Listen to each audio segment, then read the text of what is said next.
fuse going wild like a monkey gone rogue, running his own lane in a circus of smoke. Guido hit the eject, dipped out the scene. Jimmy steered the chaos. We're live. Lean and mean, no co-pilot needed. He thrives in the clash, controversies, the stash, raking views with a dash. Madness on the mic, sipping truth like it's gin. Every episode's a fight. Who's the champ of the spin? Randoms on the stool, spill tales from the void. Jimmy plays the villain, but the people stay buoyed.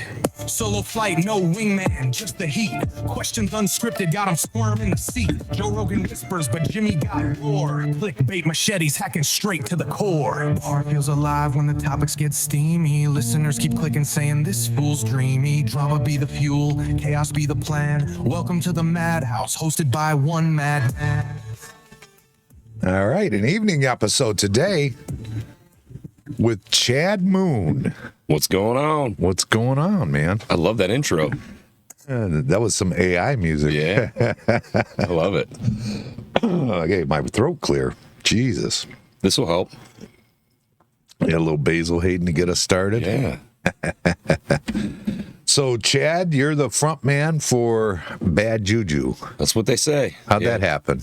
Wow, that's a funny story. It was a happy accident. So I was DJing karaoke. What? Yeah, I went in and I saw a bunch of karaoke DJs. Somebody turned me on to karaoke, and that was an accident. And I kind of fell in love with it. And I thought, man, there's a money making opportunity there. Those guys buy equipment, they go around and they host for bars, and then they pack up their little laptop bag and they go. So I went out and I bought all that stuff, and I was doing different gigs, weddings, things like that. And a bunch of guys from a local band came in and heard me singing in between the rotation. One of the guys approached me and said, "Have you ever considered being in a band?" And I said, "Yeah, I've considered it. Never had an opportunity, but yeah." So he says, "Here's a list of 5 songs, learn them, and then come out over to my house. We're having an audition in 2 weeks." And I did it, and they brought me on board. So was Bad Juju in play already? Yeah, they had done, I believe they were together for like a year before I joined. Okay. They'd played like a dozen or so gigs over that year. Just a few of the same repeat bars, but over the course of a year, I'm pretty sure it was like 12 gigs. Who was the front man then? Oh, geez. One of the guys in the band now? No, none of the original members that were there when I joined are in the band anymore. Oh, really? Yeah. The original members. So they all hated you? I don't know if they did or not. That's probably a question best suited for them. Things happen, right? Like I'm still on good terms with them and stuff. You move on. Creative differences, family things. Like we're busy. Our weekends are shot. I just took my first vacation last week, and that's the first one I've had in 7 years, and that's how long I've been in the band. So, guys have kids or their spouses and have said, that I've had enough, or they want to try other things for whatever reason. Women are just throwing themselves at you too, right? Oh, sure. I mean, that's got to be rough if you got a wife. I mean, they're just tossing it out. You're like Eddie Murphy and what was that, Raw, where he was just dropping pussy. I think it's not so much that. I think we're just so good at our job that you create this energy. And people drop all of their inhibitions and they drop all of their insecurities, and you're just vibing. You know what I mean? So it's not like it's not so much that they're throwing themselves at you as an individual, because walking through Walmart, nobody throws themselves at me, and I'm the same guy. Right. So yeah, man, I think we just create an environment that is just like nothing matters, and let's just chill, and it's a party vibe. It's I don't know, all the bullshit in the world that exists disappears when you're doing your thing and you're doing it well and enjoying it. And you enjoy it up there. You're 100% enjoying it. Yeah. Loving every minute of it. I feel guilty sometimes, and I won't. Well, I guess I am admitting it to the venues right now, but I feel guilty that we get paid as well as we do to do it, because we all need it just as much as the venues, Sure, right. For. No, man, we thrive on this. Well, you guys are. I mean, you got to be top 3 right now in this area. You have to be.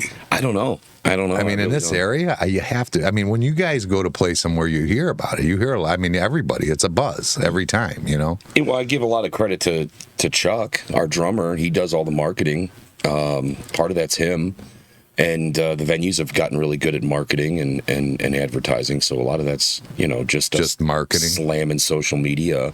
But yeah, Chuck people are talking. Chuck want to market a podcast? Yeah. Yeah, I think he was already starting this. That's how everybody knows I'm late, because you probably had a bunch of viewers on waiting. Yeah, I mean, it's definitely, you guys are getting that cool. So how old are you at this point? You said 7 years you've been doing it now? Yeah, I'm 44. Okay, so you're like 37? Yeah. So what have you been doing with your life until then? A good question. Nothing, really? No, I was in the Marine Corps. Oh, no kidding. Yeah, I was in the Marine Corps, and then I bounced around from manufacturing jobs and just trying to kind of find my niche. And I don't know, I would say a jack of all trades. Recently, within the past 10 to 15 years, I've been involved in different sales ventures, we'll call it. Yeah. Whether it's corporate sales or whatever, predominantly businesses. I've pitched you. Yeah. So now I'm in the sales world, and I love it, especially the company I'm working for. If I can plug them, Cloud9 Processing, because it allows me. It's a great company. My mom uses that company when she sells our merchandise, so that's important to me. If it's good enough for my family, then it's certainly good enough for all my friends. And she was using that before you took the job? That's correct. Okay. Yeah. Just an incredible company, but they afford me a better opportunity of work-life balance. So rather than punching a clock, now I can focus on what's important to me, my family and the music, and do the things that, I enjoy the most. And I do enjoy the job, don't get me wrong, but it's not like it used to be where that's all that I did was work. Yeah. So, how much longer are you going to be able to jump around on stage and act like an idiot, though? Yeah. The body's going to tell me when it's time. See, I have a friend of mine, Don Foos. Yeah. We were talking about him before. He eats good. Like, he's a Harry Kirshner. Like, he eats good. His body is all about, his exercise, his saunas. And he jumps around like an idiot still to this day. I mean, he's nuts. I mean, he flies. But I mean, that's screamo music or whatever. But right, he's doing it to this day.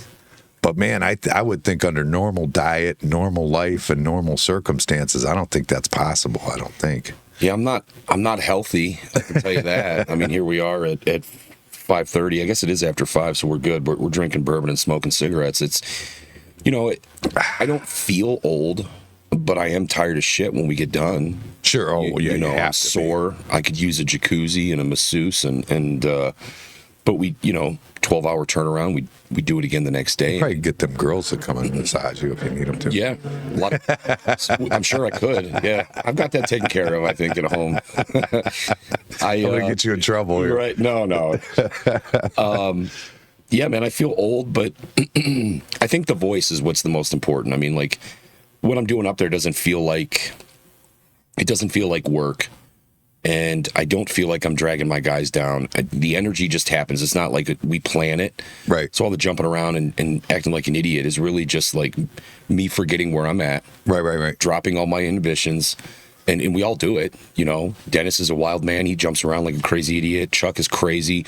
They're all doing it. No, it's entertaining. You guys are definitely, I've told you this before when we weren't on the podcast, but I mean, watching you guys perform is it's entertaining.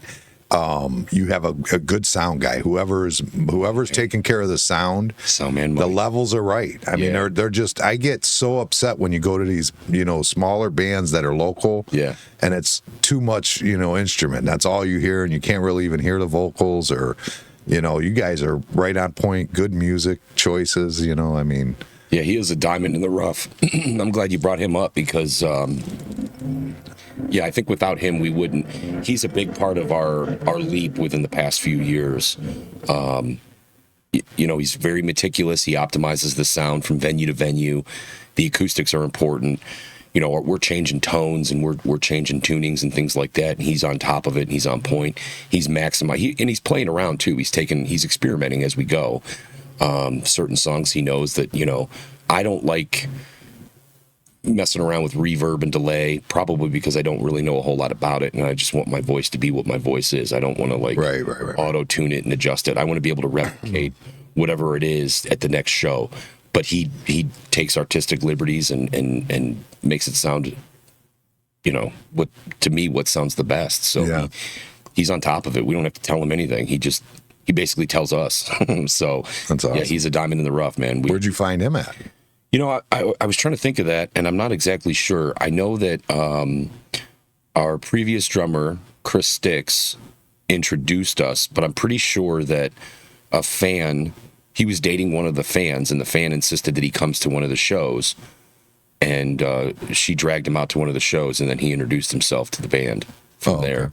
But I'm pretty sure Chris Sticks is the one that solidified that relationship, and we just hung on to him for dear life even after Chris left. So I golf with him. He's a good dude. We get along just fine, and as far as I can tell, he loves doing what he's doing. So he's like the offensive lineman of the band. Nice. Doing all the damn hard work and I've seen him. Like I say, he's out in the crowd, Yeah. like with his little iPad or whatever. I see him out there doing his thing.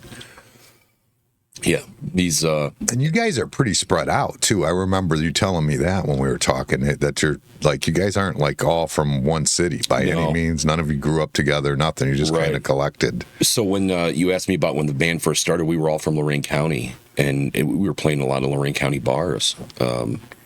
And then as we've evolved and members have come and gone, this group of guys right now, which again, knock on wood, I'm pretty sure this is it. These three guys are spread out, but they've been in bands together for 20 some years. Okay. Different tribute bands, different cover bands. And as far as I know, and they could probably speak better to this than I can, but as far as I know, they've been in bands together for 20 plus years, experimented in every which way, and somehow or another they worked themselves into bad juju, and we all gel really well, even though we're far away. We're all committed. So there's going to be times that I got to drive to PA from the west side, and then there's going to be times that they got to drive to, Michigan, Toledo area, Detroit from the south or from the east. And, What's the furthest you guys have ever played? as of right now, I want to say like central eastern Pennsylvania is probably the farthest. Okay. We've got some negotiations and things in the works for a show in New York. We're Like in the city or outskirts? outskirts. Okay. Outskirts, more closer to Buffalo. Okay.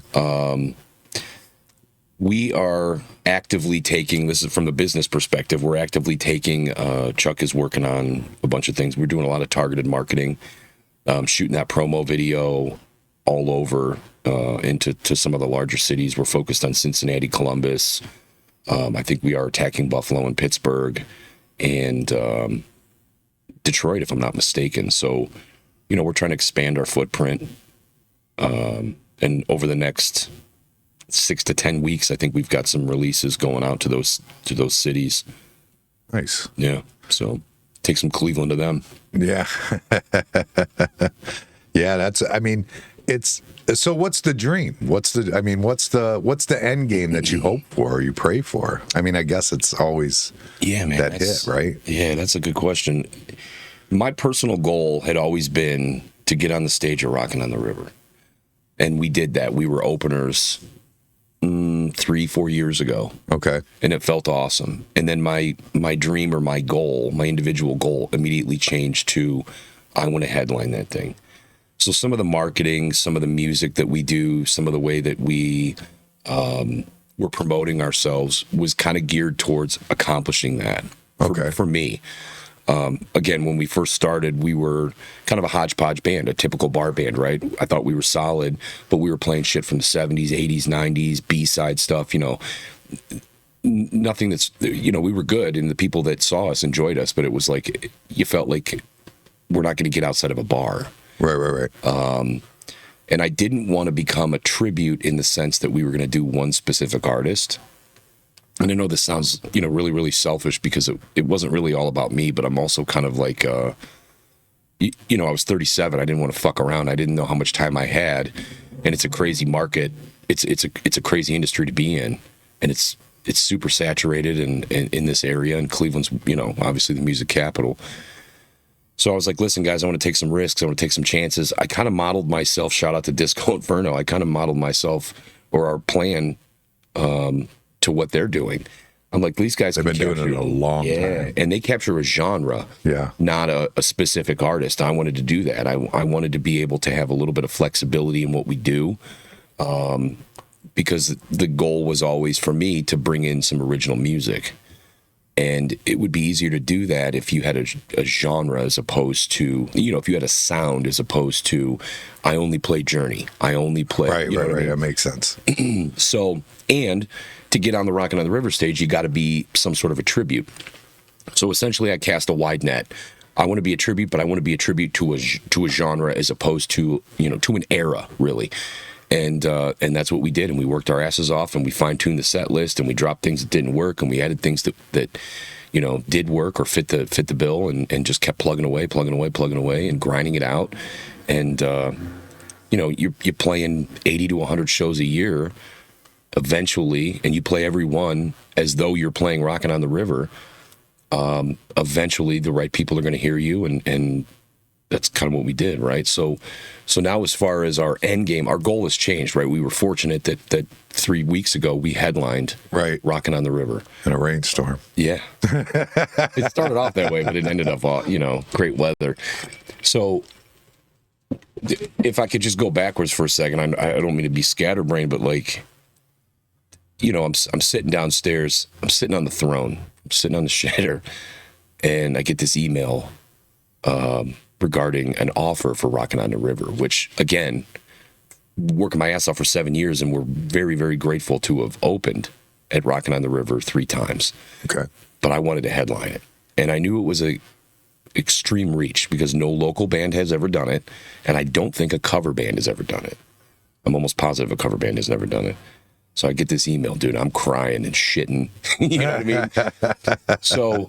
So now we got that, and we worked our asses off to justify that performance, to justify that the fact that we were asked to do that, and we all had a blast, and it felt so incredible. So now I think we just want to travel and continue to do the same thing that we're doing on a bigger scale. And add some originals. Do you have any originals now? We have a lyrics. Okay. Like, I've got a shit ton of lyrics, and I'm pretty sure a couple of the other guys have a shit ton of lyrics, and I'm willing to bet that they have some riffs in their head too, right? I can't read music, and I know what I want it to sound like in my head, and that's why I get along with these guys so well. They translate my nonsense into music theory that makes sense to musicians. Right. So, in the slow season here at the end of fall, beginning of winter, when we slow down, I think that's really when we're going to target it, because we'd be foolish if we didn't take advantage of what we have in front of us. What we have is, it's not like an original band coming out and releasing songs and just hoping they stick, throwing shit at the wall and hoping what sticks. Like, that's mad vulnerability, if you ask me. No, you got a safety net. You go out as yourself and just throw one here and there and see what happens. Yeah, because we already have a huge fan base that they're not going to let us fall. And they're rabid fans and supportive. And I think that it wouldn't matter if it was the greatest hit they've ever heard or mediocre. They're going to support us in that, so you don't feel like you're falling. So yeah, man, originals, playing a bit of the scene around the area. Not to say that we've conquered this scene, but we definitely want to. Have you played like the House of Blues yet? We have. Nice. Yeah, not the main stage. Hint, that's another goal. We've played like the Foundation Room and stuff, but our goal is, to make it so that places like House of Blues and the Rockin' on the River, River Rock, all the big shows, no venue is going to say, no. What about when they do these big party park, like at the park where they have all these bands? He's like, I know my mom goes. My mom will go to like somewhere near Columbus or something, and they do there's just like a bunch of stages, and people are intense, and they just. Do you guys ever do anything like that? Yeah, we just like a festival, I guess. Yeah, we do quite a few of them actually. We did one over 4th of July in Pennsylvania, in Broxway, PA. That was cool. It was kind of geared more towards the 4th of July celebration, but it was the same concept. It was a bunch of stages and different bands all day. We just played Painesville Party in the Park. Same concept. It's in fact, I think that's one of the bigger local ones that are around. Yeah, we certainly find our way into those when people are generous enough to ask us, or yeah, we've done quite a few of those. They seem like they'd be a good spot to go to. My mom goes to one. She's always looking for like Naco Bear or something like that. That's what she's into. She's a hippie. So Yeah. she likes that, like, peace, free love, whatever you want to call it. That's awesome. Yeah. Yeah, we just did one in Doylestown. That was a lot of fun, and I have a feeling they're going to ask us back next year. So Doylestown does beautiful city, quaint, quiet. You know, we got there. I said, dude, are you sure these guys know what the fuck we're doing? Like, it just seemed like they had a town square with a statue in it, right? It was very Mayberry. Right. And I'm like, holy shit, dude, we're gonna piss some people off. It's a beautiful stage, like right in the center of the city. And dude, they loved us, and they were awesome. They were responsive and energetic, and yeah, just really, really kind, salt of the earth people. And you could see, like, on the over on the next to the stage, they had this huge board. It was like an 8-foot board with all the bands that were going to be there over the course of like 6 to 8 weeks that they do. So the city puts this on for the city, and you know, they had the roads blocked off, and they had food trucks and vendors and things sweet. like that. Yeah, it was awesome. I know, like a mini rockin' on a river. yeah, thing, yeah, in it a was. square. Absolutely was. And Yeah, they that's do, cool.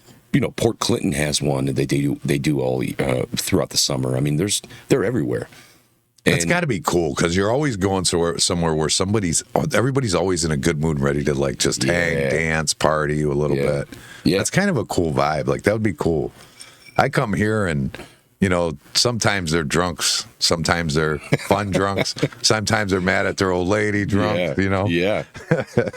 Yeah. But that vibe is like a cool vibe. People are there to see, you know, especially fan base too, where you get so many that are coming specifically to see you. They're pumped, excited, you know? Yeah, it's definitely evolved. It's you know, when you asked me to do this, and I was like, dude, I don't know. I don't have anything to talk about. Like, you and I gel and we bullshit and laugh our asses off, right? Yeah, that's all this is. But I'm like, man, I don't think I'm that interesting. I don't think my story's that interesting. I don't, you know, the band it basically made me reflect, and the band has evolved. Yeah. And initially you go into a place and it's like,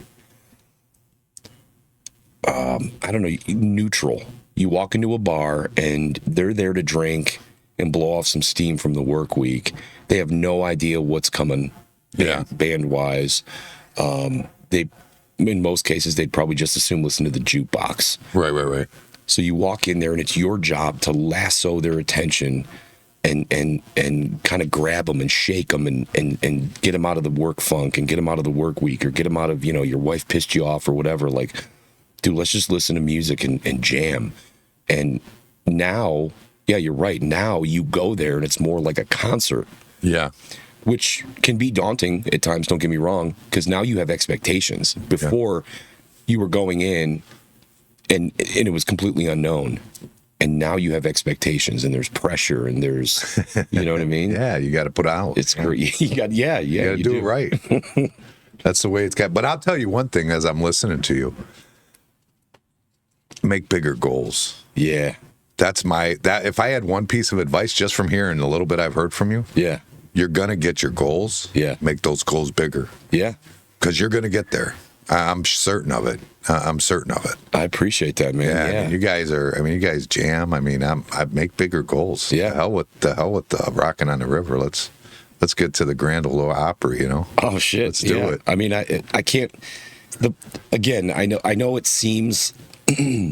Yeah, there are grander goals, right? There are bigger things that we could do, and obviously bigger bites of the apple that we could take. But again, starting off at a bar, and I'm telling you, it was smaller than this bar. It was a small bar. I believe we made $200, and we played our asses off for 4 hours, split that amongst 4 dudes, right? And like, did you at least get free drinks? I don't think so, man. I think most of the time, if we broke even, you know what I mean, between us and our spouses, like if we broke even, we were good. Yeah. To go from that to somewhere between 8 and 10,000 people at Rockin' on the River. Like I thought that was when I made that goal, I'm like, man, that is a reach. That is a stretch. And so you're right. I see what you're saying. Like, we're certainly going to. I'm swinging for the fences because there's a shelf life on this shit, man. I agree. Swing for the fences. Yeah. And I think, I mean, you guys are definitely good enough. I mean, it's clear. You can see it that you're definitely good enough. Thank you. You know, I mean, and everybody that goes to see you goes on and on about you. It's a big deal anytime you're going to be somewhere. I mean, and not, I know you say it's marketing, but I'm talking just buzz. Like the people in the bar, like, oh, did you know Bad Juju's playing at Doghouse? Or do you know they're down at Rockin' in the River this weekend? They talk about it. It's awesome. brought up. You know what I mean? Cool. That's really cool. Yeah, it's definitely there. It exists, and that's. I mean, once you got that going, I think you're right. I think add some originals maybe in there a little bit. You know, if you're good. I mean, if your originals suck, then just get away from them. Yeah, right. Yeah, we'll test the waters. I know we all want to test the waters regarding that. I think that, you know, there's a weird hierarchy to musicians where, like, within the musicians community, the original artists get the most internal respect. And then it's like cover bands, right? And then like tribute bands just get shit on. Like, you know, the ones that you can't tell if you're listening to the album or if you're listening to the band, like the guys that do it like spot on, make a shit ton of money. You flip that upside down, that's the money scale. The tribute bands, the guys that, you know, are out there covering specific artists and killing it, those are the guys that are playing these giant festivals and fairs and places like Rockin' on the River and House of Blues, and they're making the most money. And then it's kind of cover bands in the middle, and then original artists are just getting shit on until you make it big. Sure, yeah, that makes sense. That makes sense. Yeah, I mean, that's one of those. I mean, when it comes to originals, I mean, you gotta. I mean, words are great, I guess. Lyrics are great, but that beat, man, if you get, especially when you're trying to do that like party atmosphere, that beat is everything. That's gotta have a hook, man. There's songs that, like, when I really listen to words, I'm like, that's fucked up. Yeah. But the song, I was jamming to it. You know what I mean? But but when you listen to words, you're like, that was pretty fucked up. Why was I even jamming to that? Yeah. You know? But that's, I mean, I don't know if that has anything to do with how it goes, but I think the musician part of it is where it's at. I think like I think that's where the beats, a good riff. You know what I mean? That's like what made Stevie Ray Vaughan or Prince or you know what I mean? It's just the riffs. Yeah. You know, and that's a big deal. Do you play an instrument? I don't remember if you do or not. I play a little bit of piano, not enough to be super dangerous, and we don't break it out very often. And I dabble in rhythm, but not very good. The problem with me playing any of those instruments is I have yet to master the ability to be able to sing and play those instruments at the same time. Oh, it screws you up. Yeah, man. That's why I look at these guys, my guys, and members of other bands that are all playing instruments. I'm still in awe of them. I still look at them as the talent. Yeah, yeah. You know what I mean? Sometimes I feel like I'm just cheating the system. These guys are the talent. I get to stand out front. And feel like you're faking it? Yeah, man. Sometimes really? I do. Yeah.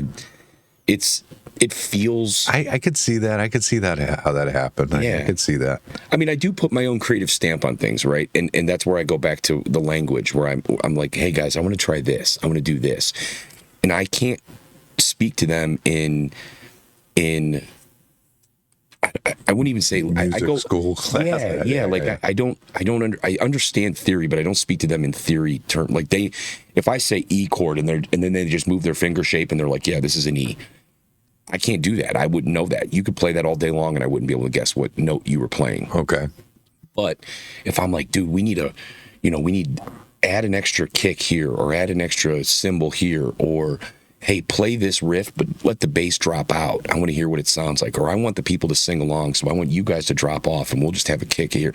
So I can articulate that, and somehow or another, they dissect my idiot language, and they make it happen. So they don't, like, exclude me from a creative aspect. Sure, right. Which is awesome. And I don't believe you to be faking it, but I could see how you would feel that way. Like, I could see how, I think that at the core of it, I think that even Ozzy Osbourne, who just died, I think he probably at some point felt like he was faking it, even probably as close as 10 years ago. Yeah, you know what I mean? Like, It just that even like Gene Simmons, I saw an interview with him where he said something. I wasn't the most talented guy, so I had to come up with a show. I had to give him a show.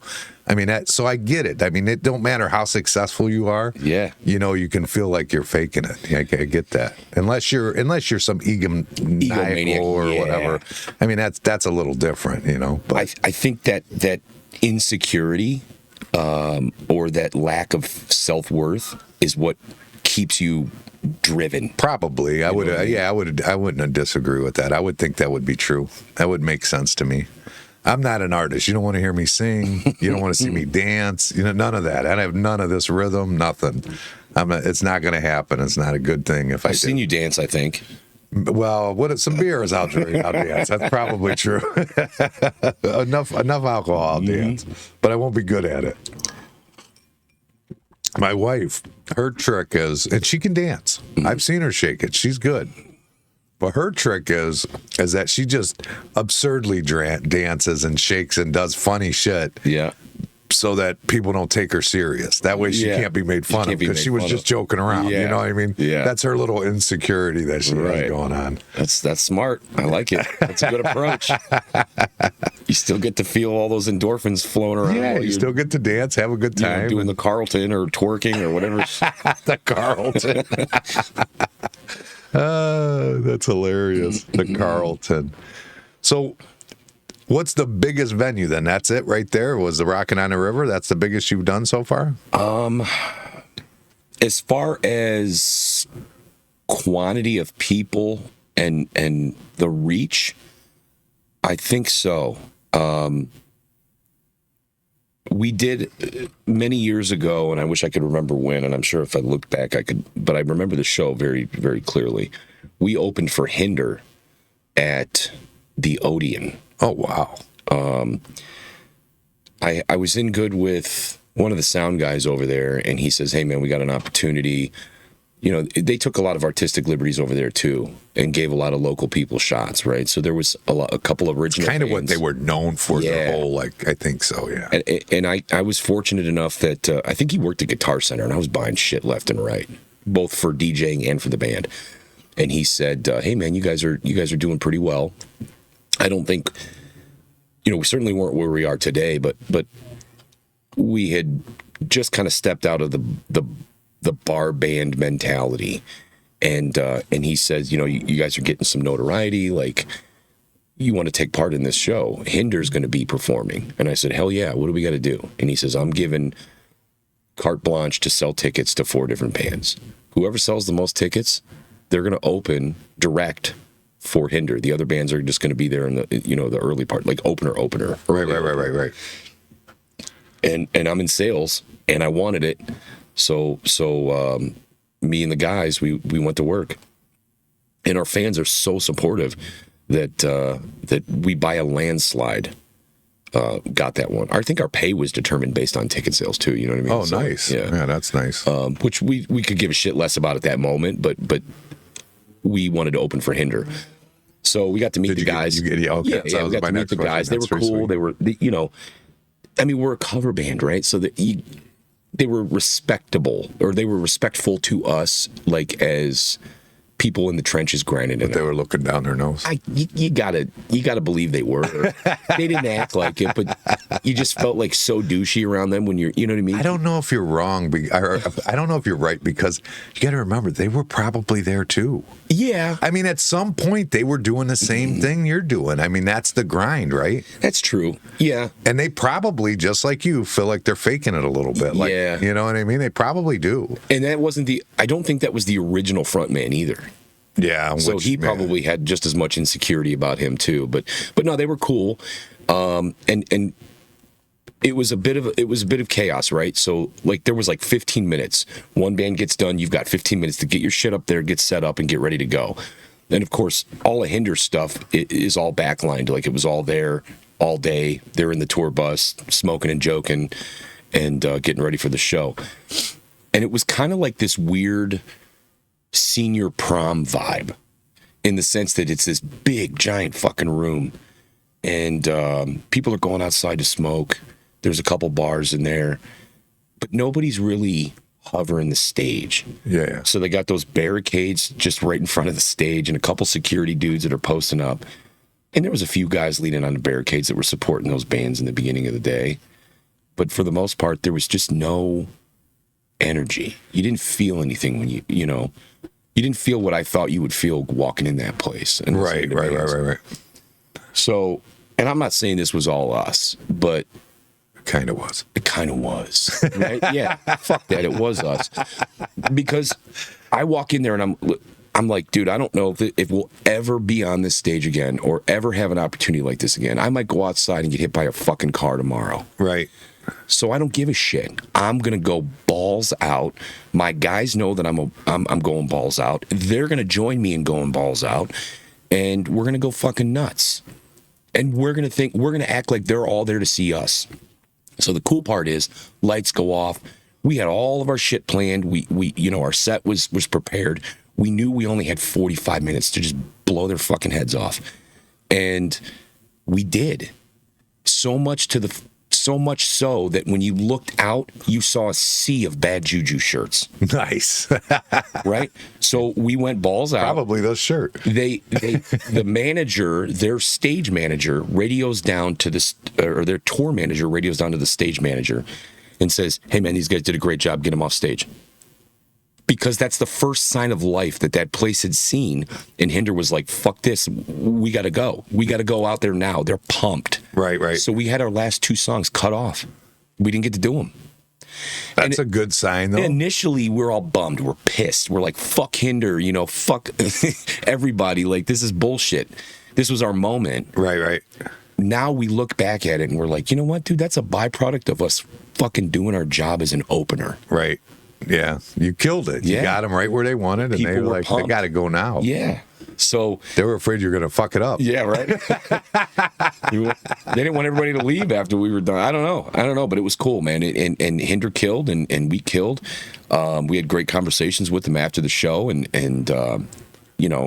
that's just something that not many, especially locally, not many people get to say, man, I opened for Hinder. I opened for this band or that band. Right. And it's cool. It feels good. Yeah, that's awesome. Yeah. That is pretty exciting. So That's I think cool shit. the answer, I know I just went on this long-winded fucking rant, but I love it. The question was, is that the biggest show that we've ever played, Rockin' on the River? Yes, in regards to the quantity of people, I would think. But we've played some other big shows that I would say that that's a bigger show. In my opinion, that's a bigger show. it was a pivotal point for us. Yeah, I would say that's a bigger show. It'd be cool rocking putting Bash on the Bay. That would be sweet. Yeah. That's a cool show. Yeah. I love that when we go out there. We've played Put-in Bay, but never Bash on the Bay. Bash. Now, where do you play at Put-in Bay? We've done Mr. Ed's and Boathouse. Nice. Yeah, we played both. I don't know if we're doing that wrong and you're supposed to choose alliances, but we never have. I don't know either. I'm not. I mean, I go out there on the boat, but I don't usually go to either one of those places. Yeah. Mr. Ed's was party, Boathouse was party. It was all one giant party, and we loved them both. They're both very accommodating venues and took care of us because you're literally trapped on an island. I love every venue that we've played at. That's cool. I'm sure I'll shit on a couple here during the podcast, especially if I. Yeah, what's the shittiest one you ever played? Where are you never going back to? Wow. That bar in the opening, the beginning? Yeah, right. You know what? They won't have us back. I'm sure they won't. They will never have us back. I don't know. Although it's probably not a bad idea to go just do one and see. That I would be love cool. to. It was just can I say what venue it was? It's Yeah, probably a go ahead. I don't rival care. bar. I don't care. LaPorte Inn was my. LaPorte Inn. Yeah, I we live played right there. down the street from there. We played there a whole bunch early on, and if I'm not mistaken, I remember that actually. 4 of their going there, first play 12 there. shows were at LaPorte. And the bartenders fucking hated us. Yeah, I remember. You guys are loud. You know what? I may have seen you there. Isn't that crazy? And you didn't even know. I didn't know. Night and day, two well, different because it bands. was loud. Yeah. It was loud. And that venue causes that anyways. And we didn't have a sound guy. We didn't have sound man Mike. I'm telling you, he's the secret sauce. He's the secret sauce? He is. If every band gets a sound man Mike, we're fucked. Yeah, I'll have to ask Amanda. I know we've been there for like 3 bands. I live right down the road from there. Yeah. So I've been there for like 3 bands, and every time it's loud. Every time. And I mean, there's been some that are been okay, I guess. It's not, but they're not a rival by any means. They're all the way out. I mean, most of the same people aren't going here that's going there, typically. Right. I mean, for the most part. But I go there on occasion. I always liked it. I just hated that the bartenders were always like, turn down the music. And you know, you're brand new, so you've got no swagger about you. You've got no arrogance, right? You're basically customer service, and every time, it doesn't matter if they're the fucking fry cook or if they're the owner. If they're like, oh, you're too loud, you're trying to accommodate. You know, you curtsy and you accommodate because you. I was an employee. I was subcontracted. You're too loud. Yeah. You're too old. Yeah. Get out. I was subcontracted to play there. You know what I mean? And I didn't really have anything to offer them. At least I didn't feel like it. And now, you know, it's like, yeah, you should go back there and like rock that. You can fill that place up. They would love it. I Probably would now. love to like just flood. Wouldn't they love that now? I don't know. They would have to love that now. I mean, why wouldn't they? You'd be surprised, man. I don't think we're expensive, but so many people are just like, "Whoa, that's your price? All right, fuck off." Yeah, right. You know, I'd like to get you guys here, but I just don't know what the logistics of it would be for here because there's no like place to. I mean, unless we did it outside, and like you say, in the daytime. In the daytime, you know, maybe we could do it. Maybe we wouldn't piss off the neighbors too much, but I want to really piss off the neighbors a lot. Yeah, I mean, we could. Bad Juju could go to your neighbor's house, all the surrounding people, knock on the door and give them a T-shirt and a bracelet and invite them over to the party. That'd be kind of cool. You know. What about now? Here's a question: if we're going to do it in the daytime, I wonder if you got anything open in the fall. We probably do. I'm in the middle of planning a clam bake right now. Ooh, that's always a huge event, anyways. And having Bad Juju there would be huge. Yeah, that would be pretty cool, actually. Listen, we would never say. You have to shoot me some open dates on Sundays. Yeah. Sundays. Okay. Yeah. We always do it on a Sunday because we always do a football game. Nice. So we've done it. We do it with Joe Bennett. Joe Bennett has that food truck next to Trench Joint. Yeah. He's who supplies my perch here. Okay. And every year he always does my clam bake for me. He puts it on. The guy's phenomenal. He doesn't give you. Have you been in a clam bake at my marina? I haven't. That clam bake, those clams are nothing. That's. They're doing the wrong ones. They're doing little ones. They're gritty. They're just. I mean, Joe gets you these clams. They're like. Big, there's never grit in there. Like, I mean, Joe does it right. Yeah. And he always brings us something good, like some smoked whitefish or smoked salmon to just nibble on with crackers. He always brings something, maybe, you know, even if it's some, damn it, I shouldn't be drinking. I disagree. I think we should. The oysters, not the oysters, but, you know, whatever they are. I can't think. So, full disclosure, I'm not a seafood guy. I'm not a seafood fan or connoisseur. Dude, if you had our half chicken that comes with our clam bake, let's see, that'll do. That thing is amazing. Yeah. I used to have it on the menu full time. But I had to fight with the cooks too much because they would like cook up like 3 or 4 of them and then they would go bad. It's like they're ready, they're vacuum packed, ready to go. All you got to do is wait till someone orders, and it's a little longer than the wait time. I get it. Yeah. But it's so much better. They're so much more delicious, and I don't waste any. Yeah. But they're worth it if they do it that way. If they do it that way. Those things were phenomenal. Those half chickens it tastes like a rotisserie chicken, basically, but a lot juicier. But this bourbon is what I'm having for dinner right now, so you're making me hungry. If you want something to eat, I can have them bring you up. No, you want something to snack on? No. Pretzel or something? People don't want to listen to me chewing on the microphone. No. They might. No, I never know. I'm going to smoke cigarettes and drink bourbon. That's a kind of good what I'm idea. here for. You know what I did, though? I think I left my cigarettes laying somewhere. If you want to freshen your breath with a menthol. No, thank you. I'll pass on that one. Is that what keeps your throat nice and... Yeah, I should not be smoking. Huh? I've been meaning to quit for years. It just... Juju Blackberry Brandy? No. Jeez. So Terry Goffey, do you know who he is? I do. Terry Goffey, I grew up with him. Well, I didn't grow up with him. I grew up with his daughter. I actually dated his daughter in high school. Uh-oh. And I used to go with him and help him when he had little band stuff every once in a while. And then I would go to the radio. That's how I got and fell in love with radio. Was I would go to the radio station. He worked at the radio station at night, so it would be third shift. Nobody would be in there. We'd be in like the studios where they make commercials, just being assholes, having fun. It was great. But Terry says blackberry brandy. Said Johnny, or who was it? Hank Snow, maybe, I forget. Somebody told him that. If you want to smooth out your voice, just a little shot of blackberry brandy. Really? Yeah, that's what Terry says. That's like the only alcohol I've ever gotten violent on. Well, you take just a little bit, just enough for your throat. You know, okay. Yeah, no, don't drink a bottle. Yeah, I just don't want to. When I go to a show, I don't want to like sip, blackberry brandy and then fight a bunch of children. No, just one sip if your throat's sore or you're getting hoarse or something like that. He says it smooths you right out, and he says it works. That's so interesting. So I went to, because I really want to optimize, what you said earlier kind of resonated with me. I feel like I'm not the most talented, right? So I got to make up for it. And I got to work my ass off to maintain what little bit I do have. Did you ever think of face makeup? Masks. I like masks. Well, I mean, Gene Simmons, that's what he did. You know? Cut your tongue. I got to do something, man. Yeah, I'm getting uglier. But anyway, voice wise, I can't do nothing about that. They said that alcohol dries out your vocal cords. Stay the fuck away from alcohol. Alcohol altogether. Altogether. Really? So we'll do shots and a few drinks here and there at a show, but for the most part, especially if it's the beginning of the weekend. You want to try a little drop of blackberry brandy? I got some right there. No. The liquor I've room had right it. there. Don't get me wrong. I've had it, and I'll do it. I'll try it just because you said it. I'll try it at the next show. Terry says it. Yeah. Terry's the one who says it. He says it works. He's been around the game. He sang the Grand Ole Opry, actually. Yeah. He actually has. I'm going to try it. Yeah, he knows it. He's good, actually. He's really good, Terry. He is good. That guy's been doing it a long time. And he quit his job at Ford. Yeah, making money just singing. Isn't that crazy? That's nuts, isn't it?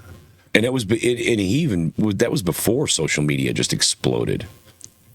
Oh, that was way back. Yeah, that's that must have been 70s or something like that. He quit, or maybe it was it Ford or Chevy. It was one of the car plants. Yeah, I can't remember which one. So you had to be good enough to rely on word of mouth. Yeah, you know what I mean. Yeah. He's good. He sold, but you could sell records too back then, right? Which now nobody cares. Nobody's buying records anymore. You hear that, Mom? You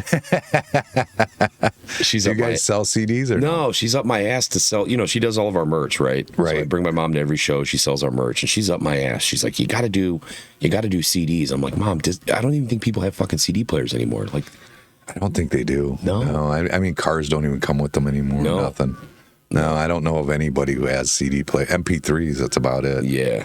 And I mean, you get that on Spotify. Exactly. That's the key, is to get your music on Pandora or, and if you got original, you could probably do that. Yeah. Well, and actually, I think Spotify, you can set up a music account and just put your shit on there anyway. You can. Yeah. So, and I don't know, you could probably do that on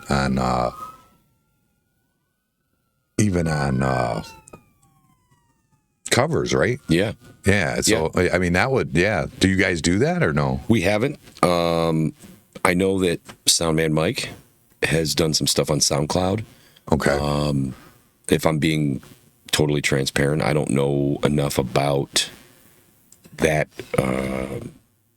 vertical to be able to say, this is what our plan is. But I do know that I want it on there. I mean, it's only going to help from a marketing, get your name out there, get your music out there perspective. Right.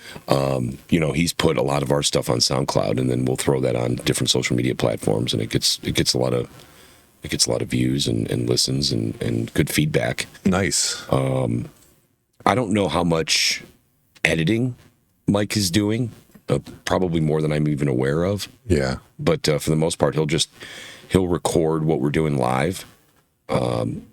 Chop out some of the background noise and then put it up on SoundCloud, and it seems to be well received. So, do you guys ever go in the studio and record anything? Not yet. No, nothing. Not yet. Huh?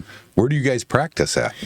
I have a spot at my house, and then as the members got further and further away, Chuck used to do podcasts out of his place, so he's got a nice kind of a soundproofed area that we practice in. I did a place, and it's rock and roll. What is it? Rock and roll something, where you can rent rooms. Like they rent studios out, basically. You know what I'm talking about? Yeah. We did a big addition there. They put a bunch of rooms, like they added 3 stories, I think, or something. Wow. Right next to the addition or the original one, they just put 3 stories up, and I think they were planning on putting even more and having a performance stage put in there too. Really? Yeah. What is that called? I can't remember. It's Rock and Roll something, or Rock City maybe. I can't remember what it's called. Is it the one here in? It's not the one in Lorraine. No, it's in Cleveland. It's massive. It's massive. It's huge. A place, and you're just renting. Basically, you got a room. It's like maybe there's different size rooms. Obviously, you can get smaller rooms or bigger rooms. They got like 12-foot ceilings. Everything's black. So what, bands just go in there and cut a track or cut a whole EP? Or they go in there and practice. Some of them go in there and cut tracks. Some of them go. But I always thought it would be cool if you did that, then to add a recording studio with it. So, I mean, the guys could just come in and rent the recording studio along with it. Yeah. But they didn't have that at the time, what they've done since. And there was a big area that they hadn't done anything with. Yeah. That they were trying to plan what to do. The building was there, the shell, but they hadn't built anything inside of it. Huh. But I mean, I always thought that would be a great idea for him to do like a little recording studio. I actually have a buddy that does record. That Scotty Campana does recordings. Oh, no kidding. Yeah, he's got a recording studio, right? Like a nice one in his basement. Damn. Yeah, if we got to the point where we were cutting so much stuff that I'm sure between Dennis and Chuck, those guys are sound maniacs. Yeah, right. Yeah. They love the gadgets and all the new equipment, and every time something comes out, they talk about it in kind of like a nerdy fashion that is beyond my scope. Sure. I'm sure that they would do something rather than us spending the money to go into a studio. They would say, "Hey, listen, this makes more sense. Let's turn this into a studio." Sure, yeah. And nowadays you don't need much, anyways. You know what I mean? Yeah. When it comes to that stuff, the computer gets rid of most of the background noise and all that. You really don't need as much as you do. But he's got like a little booth, and it's pretty nice, actually. It's pretty. What I mean, he used to have Rival Records. That's what he. That's like his. Like he had like some pretty good. Like he had Men at Large. I think one of the Leverts was with him. Yeah. I mean, he's had some big groups that were with him, but at that time, Scotty was recording in Lorraine. Right. But now he's got a nice setup in his basement where he does it, and he just put a big addition on his house, and then he added an office, a recording studio, and everything down there. I mean, having that Pretty last sweet. name helps too, right? The Campana last name, sometimes it hurts. Yeah, that's true. I mean, that's people don't realize how much he goes through. I've seen it. It's hard on him. It's more than you think, because everywhere he goes, he feels like he has to watch what he does. He can't just go like me and you. Like you just said, you go to the mall. Yeah. You know what I mean? Scotty looks like all the Campanas. Yeah. I mean, Bobby can get away with it. He doesn't look like him. But the rest of them, like Pat and Scott, I mean, they look like the Campana. The Campanas when you see them. Yeah.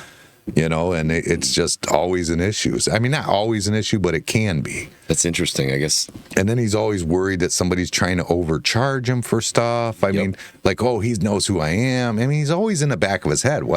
So I don't know if I would like the money. Yeah. I just don't want the recognition. Like, I don't like the recognition. A lot of pressure to live up to that too. You know what I mean? Like, you're right. Yeah, someone's always watching. Yeah, it's different than you think. Because Scotty's done a lot of shit on his own record, like that Rival Records, and I mean he's done, but nobody knows that. They just know he's Campana. That's it. You know what I mean? Yeah. But that's his love is music. Mostly R&B though. Mostly he loves R&B music. That's his first love. But yeah, I mean that's what he likes to do. I'm sure he would be down for doing something if he ever wanted to. I'm sure.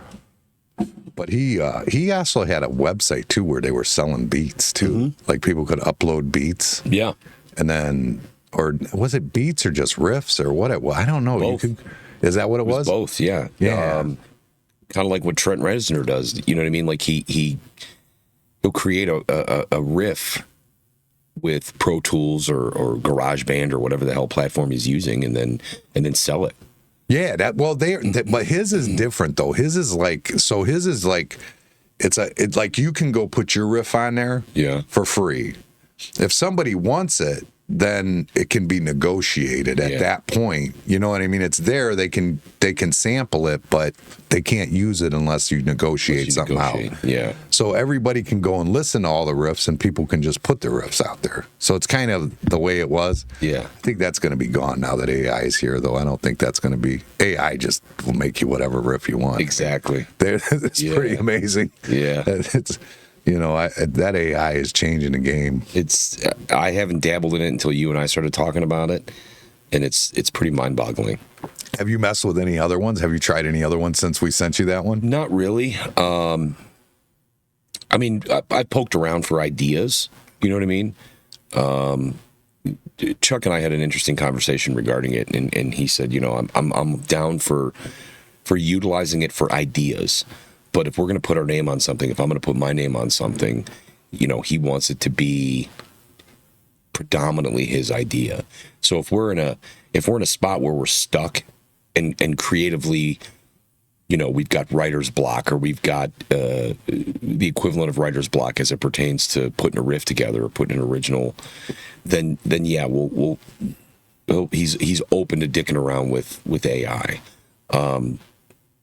And it's crazy because there's a market out there there's a whole channel that's dedicated to AI music. Yeah. But no, he's still kind of got that old soul about him, right? Where and I agree with him.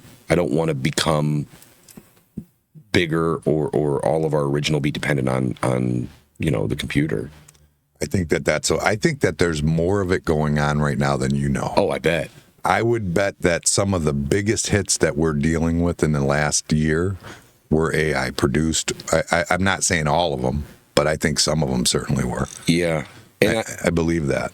There's a positive aspect to that, and then there's like a man that sucks aspect of it. I get it. Yeah, the human touch is gone, but I mean, they're better than we are. I mean, and the AI is more intelligent than we are. It just is. I mean, that's something we have to understand and get used to. Definitely faster. It fast tracks. It's fast tracks, and it's just and they haven't even put quantum into it yet. Once like this Google quantum computer that they just made, that's just going to be a whole nother level. Like, because I forget who I was watching at some point. Amanda said, "Work smarter, not harder." It's true. But I mean, they said like the quantum, like they were the example they've given, and I've said it on here before. Like if a maze. The computers that are doing things today, if they had to figure out a maze, they can do it quick. Yeah. Compared to what we can do, it's quick. Yeah. But the computer is still going through all the patterns and trying to figure it out until it gets it. It might happen super fast, but that's what it's doing. Quantum will look at it and just know. Boom. It will never search the wrong one. Yeah. It'll just look at it and know the right path. So it's not going through a process of elimination. Correct. It just knows. It'll just boom, look at, evaluate it, and know immediately. That's the difference, I guess, between quantum computing and regular computing. Wow. So I mean, there's no comparison. But I mean, when it comes to I don't know, the music, I think that it's all out there anyways. I think that you'd be shocked. That the people that are and making a lot of money off of it too. Yeah. In fact, didn't somebody just isn't there like some kind of lawsuit or something that went on with something to do with AI? Wouldn't surprise me. I think there is. I wish I would have looked it up. I didn't know we were going to get into that, but I think there's a lawsuit that's going on because AI is mirroring, and it's not. I don't believe it's a song that's out there, but I believe it's mirroring somebody's music, or it had mirrored somebody's music in an example of a song of some sort. And it wasn't exact, but it was like similar. Close you know what I mean? Yeah, where they're going, that's bullshit. Because the thing is the AI is just it has a recording or loggings of all music. Yeah. So it takes from everything. Right. Which leaves you that it's not going to be truly original. Right. You know what I'm saying? Because obviously it's almost copying what somebody else inevitably did. There's going to be samples of a little piece of everything. Sure. Right. So, I mean, there definitely was something going on with that. I don't remember exactly how it was, but I mean, I know that it's out there. I would guarantee that that's how a lot of musicians are doing it now. And I mean, I would too, because I'm a cheater.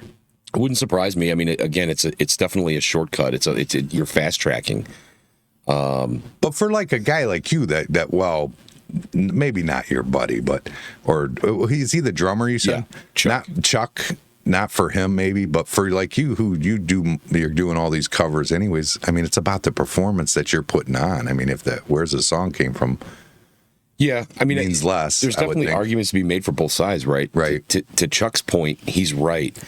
I gotta feel it. Like, these are songs that, yeah, we're covering, but we're covering songs that move us. Sure, and we're absolutely. also putting a splash of our own originality into it. Right. So it's easy to get hype. It's easy for it to move me. It's easy for it to move us. It's easy, because there is an element of us involved in it. And, Sure. And it, nostalgia, right? So like maybe it takes you back to a period in time and that moved you when you heard this song the first time or the last time or whatever.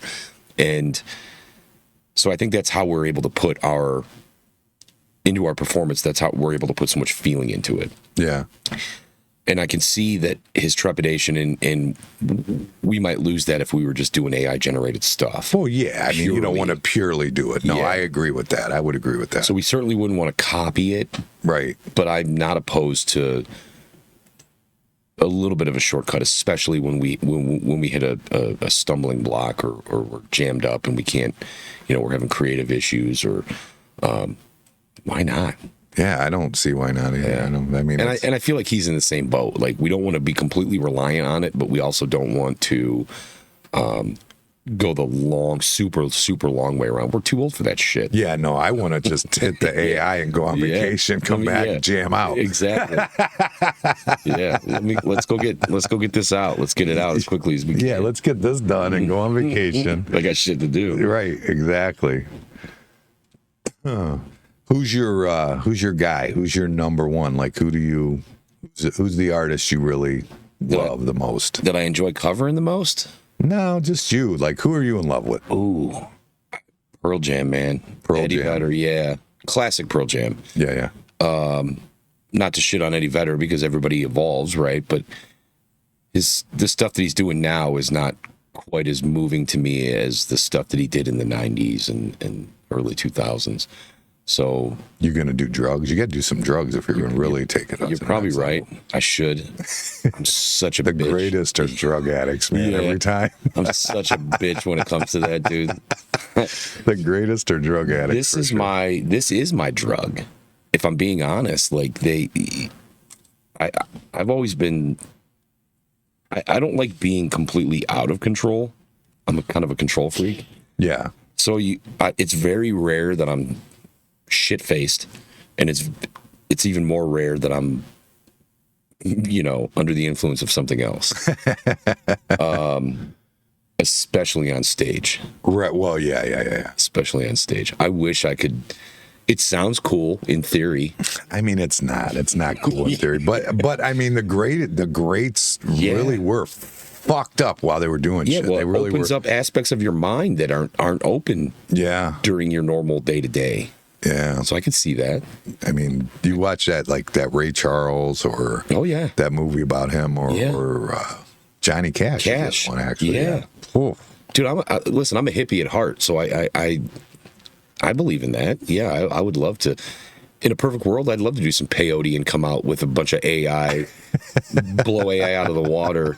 Look at these lyrics I came up with, guys, and they're just, the deepest recesses of my vocabulary have been exposed because I was ever do mushrooms? Tripping on peyote. No. You've never done it? Never done them. No. I've never done anything cool. Me neither. No. Well, I did acid when I was real young. I tried it. Yeah. I had a blast. I'm scared of the mind-altering stuff. Yeah, but they say they say, I mean, the right ones. I mean, obviously the right ones, but they everybody's into the microdosing with the mushrooms now. They say it's good for you. Yeah. But my mom went and did that ayahuasca that they, Oh, shit. And that's they say that. And I'll tell you what, I see a difference in my mom for sure. Really? Oh yeah, she's definitely a different. To the extreme where I would say maybe I want to try that. Maybe. Yeah. I've seen enough, and they say that Ibogaine even better. Yeah. But they're not party drugs by any means. No. Those are my mom said she'd puke in a bucket. They were sitting in a group. You take it and you end up puking in a bucket, and then she says then you see things so clear. I say you start tripping balls. Triple balls, yeah. But she says you start seeing things clearly, but whatever. But if you told me I was going to puke in a bucket after I take this drug, regardless of what's after the puke part, I would not be able to get over the hump of you're going to puke in a bucket. Yeah, she says it. That's what she did. They went to Kentucky. You have to go to get a shaman to do it. Yeah. So they have some religious freedoms to be able to allow you to do it. So she has to go to a shaman, and then there's multiple people there. They're just chilling in a field. They got their bucket, they take it, they all puke, and then they do what they do. One guy stays sober. See, that sounds cool. It doesn't really sound all that cool. Like the experience of it sounds cool, and the potential,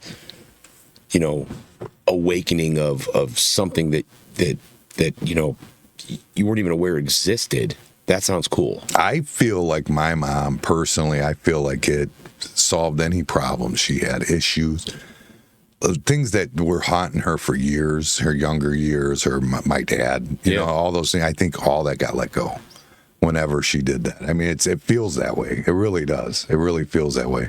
That's badass. Yeah.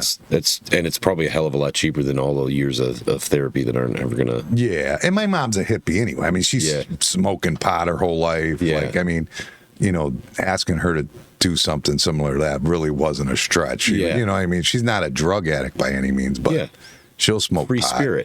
Free spirit, man. Yeah, and she's not a big smoker. Like, the only time I really remember her smoking is like when Pinky would come over, they would cook, or like if she went to get her driver's license. I think she's been high in every driver's license for like deliberately. Dude, I like, told you on that's the what way she here I wants. want to party with your mom. Well, she likes to go to those festivals. She loves it. She goes to those festivals and she sells like art for like weed stuff. In fact, we're doing we're gonna do a craft show out here in August. I can't remember the date specifically. I wish I did, so I could promo it while we're talking about it. But we're doing a craft show here in August, and it's an event on Facebook if anybody's interested. But she can't come because she's going to be at one of those places. Yeah. Like and that's her thing. A couple times a year she goes to some sort of like festival, like that music festival, and then she likes to sell like maybe t-shirts that say weed shit, or like she takes slate, like she gets those, like, the old slate roof thing, tiles, and she'll paint stuff on. Oh, that's badass. At one time she was doing gourds. She would turn gourds into like birdhouses or whatever. Yeah. So she's, that's just who she is. She's a hippie. I feel like our moms would get along very well. Oh, you think so? Yeah. Yeah, my mom's not, I hope she doesn't get upset that I'm talking about it, but yeah, she's that mentality, that hippie mentality, that free spirit mentality. What little bit I have is definitely from her. After a show, she'll go home and she'll smoke and go to bed. Oh, really? Yeah. Yeah. She's cool. My mom, I don't know if she's smoking now. I know she wasn't because she was working and she couldn't. Yeah. But she might. She's not working now. She quit working because she broke her back or whatever. Oh. And she didn't call off, so they let her go. So she just, but she was already collecting Social Security and all that. Yeah. So she's like, I don't care, whatever. So she might be smoking now. That's possible. I know she grows it. So she sounds really creative too. That's cool. My mom, yeah, that's my mom. She always had arts and craft projects laying around the house on a coffee table here or there. Yeah. There was always something going. She'd macrame stuff or crochet, knit shit, whatever. We gotta get mom to a show. Yeah, she'll come out. We'll have to come have her when are you playing again at the marina this year? I was trying to look ahead, and because I thought you were doing the pig roast this year, weren't you? I thought we were doing something else there, but I couldn't find anything on the schedule. I think it's the pig roast, or was that last year you did the pig roast? Last year we did do it. Oh, okay. I don't think we're back there until like October for the Halloween thing. I'm browsing my schedule right now because I'm really bad about. I know what's happening next week, you know what I mean? Or this weekend, I should say, but I have no idea what's happening beyond that. I don't see anything in the schedule, so I'm going to get a hold of somebody over there. Do you cover any Naco Pair? Mm-mm. My wife said Saturday, August 16th is the craft fair for anybody who wants to do it. August 16th. Is the craft fair. Yeah, that's her favorite. She likes Naco Bear. I think that's the last I knew it was. It could have changed since then. I don't know. She's Do you know who Knuckle Bear is? Oh, yeah. You do? Yeah. Oh, okay. Yeah, she likes her. And then my daughter had a friend that was actually on stage with Knuckle Bear. I forget who that was too. From Kentucky, I think. Really? Yeah, it was like on stage with them. Is that bourbon still over there? I need another. Oh, glass. yes. We got a whole bottle to work on, and ice. Go. Let's get this thing done. This is going to be a 14-hour podcast. 14 hour? Yeah, we'll go for 14 hours, and then we'll dissect what we sounded like as far as our speech. I've said I want to do that. One of those ones where you like, you get, but there's specific people that come into the bar that I would love to have it. Yeah. Because there's ones that, like, I've seen them when they get, like, we've got this one guy, Kyle. He plays in a band. It's called, what is it called? Low Self-Esteem, I think is what it's called. Really? Yeah. That's good. That's a great name. I think it's hilarious, but it's funny because he came in one day. He lives down the road, and he was saying something about. And we said, "What's your band name?" And he goes, "Low Self-Esteem." Like he's like hungover. That's a really good band name. Yeah, he's a good dude. He works at Doghouse. He's a cook over there at Doghouse. What's his name? Kyle. I think I know Kyle. Mm-hmm. Yeah, I do know Kyle. Yeah, he used to cook here at one time. He's funny though. He starts drinking. He could sit here like me and you are. He's fine. Yeah. As soon as he stands up, his legs start wobbling. Oh, wow. Low morale, she said. Low It's called morale. Low morale. That's an even better name. Low self-esteem, low morale. Same thing. Yeah, that's funny. But yeah, I would like to get him. I'd like to get Terry's funny when he's saying Owen. Those guys, you get those three drinking. Like, that would be great to start the podcast sober and just feed them until it just gets out of hand and goes sideways. That'd be great. You ever take your show on the road or remote? We've tried it a couple times. We took it to a dog park once and did a Browns thing with them. And we used to put it out on the patio, but that was prior to me having the setup I have now. Yeah, I mean, this is pretty sweet. And I have a trailer with all my construction stuff in it that I'm thinking about pulling everything out of and doing a mobile podcast studio in it. I'm considering it, but I don't know when I'll ever do that. But I would love to, yeah. I think that would be awesome to take it, because you could take it to different shows. You could take it to, like, the Browns events. I could get invited to all the Browns events if I wanted to. Yeah. You know what I mean? That would be kind of cool. But that'd be sweet. it's all dreams. First I gotta pay my bills now. I gotta work hard and pay my bills as it is. Yeah, there's that lack of independent wealth. I get it. Yeah, man, I could use some of that. Likewise. Yeah. But so is it worth it? Like, I know you guys are getting paid quite a bit, but there's a lot of you. So is it still worth it, really? Or Yeah, it is. it's profitable, not just like it's enough because I enjoy what I'm doing? Yeah, it's definitely more profitable than it was historically. Right? Okay. I know that it's a balancing act, right? So I mean, you own a business, right? So you understand overhead, and you go in there and you tell a business owner you want to make a couple grand, and they're going to be like, man, fuck off. I can get a band in here for $600 and my overhead's not a big deal. So you almost have to prove your worth, right? We'll start low and say, listen, this is not our normal rate. This is our normal rate. This is what we ask. So when we're playing fairs and festivals and places that don't really necessarily give a shit about you bringing a bunch of fans in because they know they're going to have a good base of people. Sure, yeah, absolutely. But we'll negotiate and say, hey, listen, we normally make X amount. We're going to take, X amount minus this much to make you comfortable. We're going to meet you somewhere, closer to the middle or closer to your side. And after we do a show like that, you'll have data. Once you have that data, then you can determine whether or not you're willing to meet our asking price. And it's worked for us. No, that's good. Nobody's ever said, they'll usually call back. They've never come back and said, I want it cheaper again. Exactly. Never. That's awesome. No. In that's fact, good. usually before the show's over, they'll come back and say, okay, we're going to give you a little bonus or We'll give something. you a little bonus, and then the next show that you book, send me your list of openings because we want you for. Well, I mean, you're drawing a crowd regardless. So, I mean, if I brought you in here, I know that day this place is packed. Oh, yeah. I know that. I know that's a fact. And that's anybody who's bringing you in knows that that's going to happen. Yeah. So that's, I mean, that you got to put that into play. I mean, to some degree. I mean, I don't know if you don't have enough seats to make up for it, but I mean, I have enough seats outside. I think we could make it happen. Yeah, I mean, there's, again, you as the business owner, you understand there's a multitude of factors, right? Capacity. What are you generating? How are you generating revenue? Is it just alcohol? Because that's tough.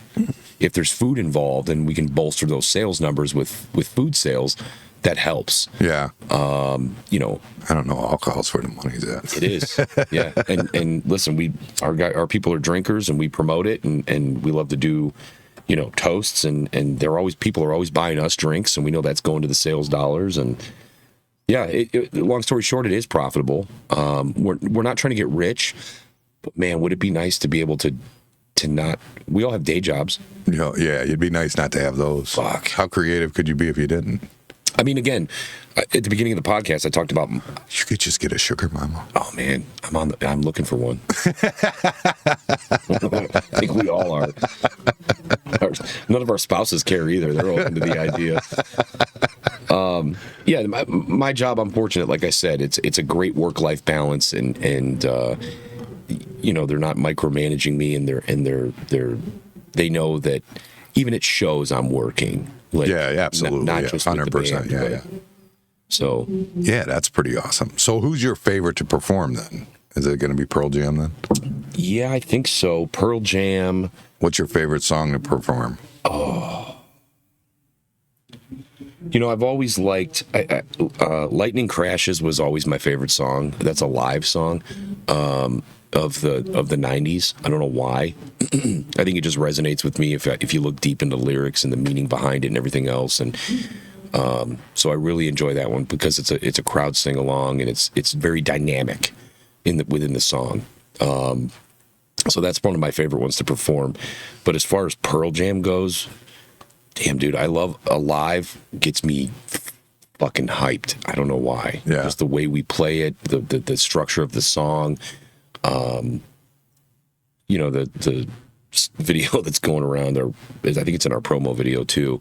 I stage dived off of Rockin' on the River to that song because I'm just amped. I mean, I'm, bouncing around, jumping around, and going crazy, and the guys are doing their parts, and Dennis is shredding his solo, Chuck's going crazy, going ham on the drums, and it's a gradual increase, and I don't know, it just hits hard. Steve's rocking that bass and just going crazy. We're all going crazy, and I just said, fuck it, I'm gonna jump off stage.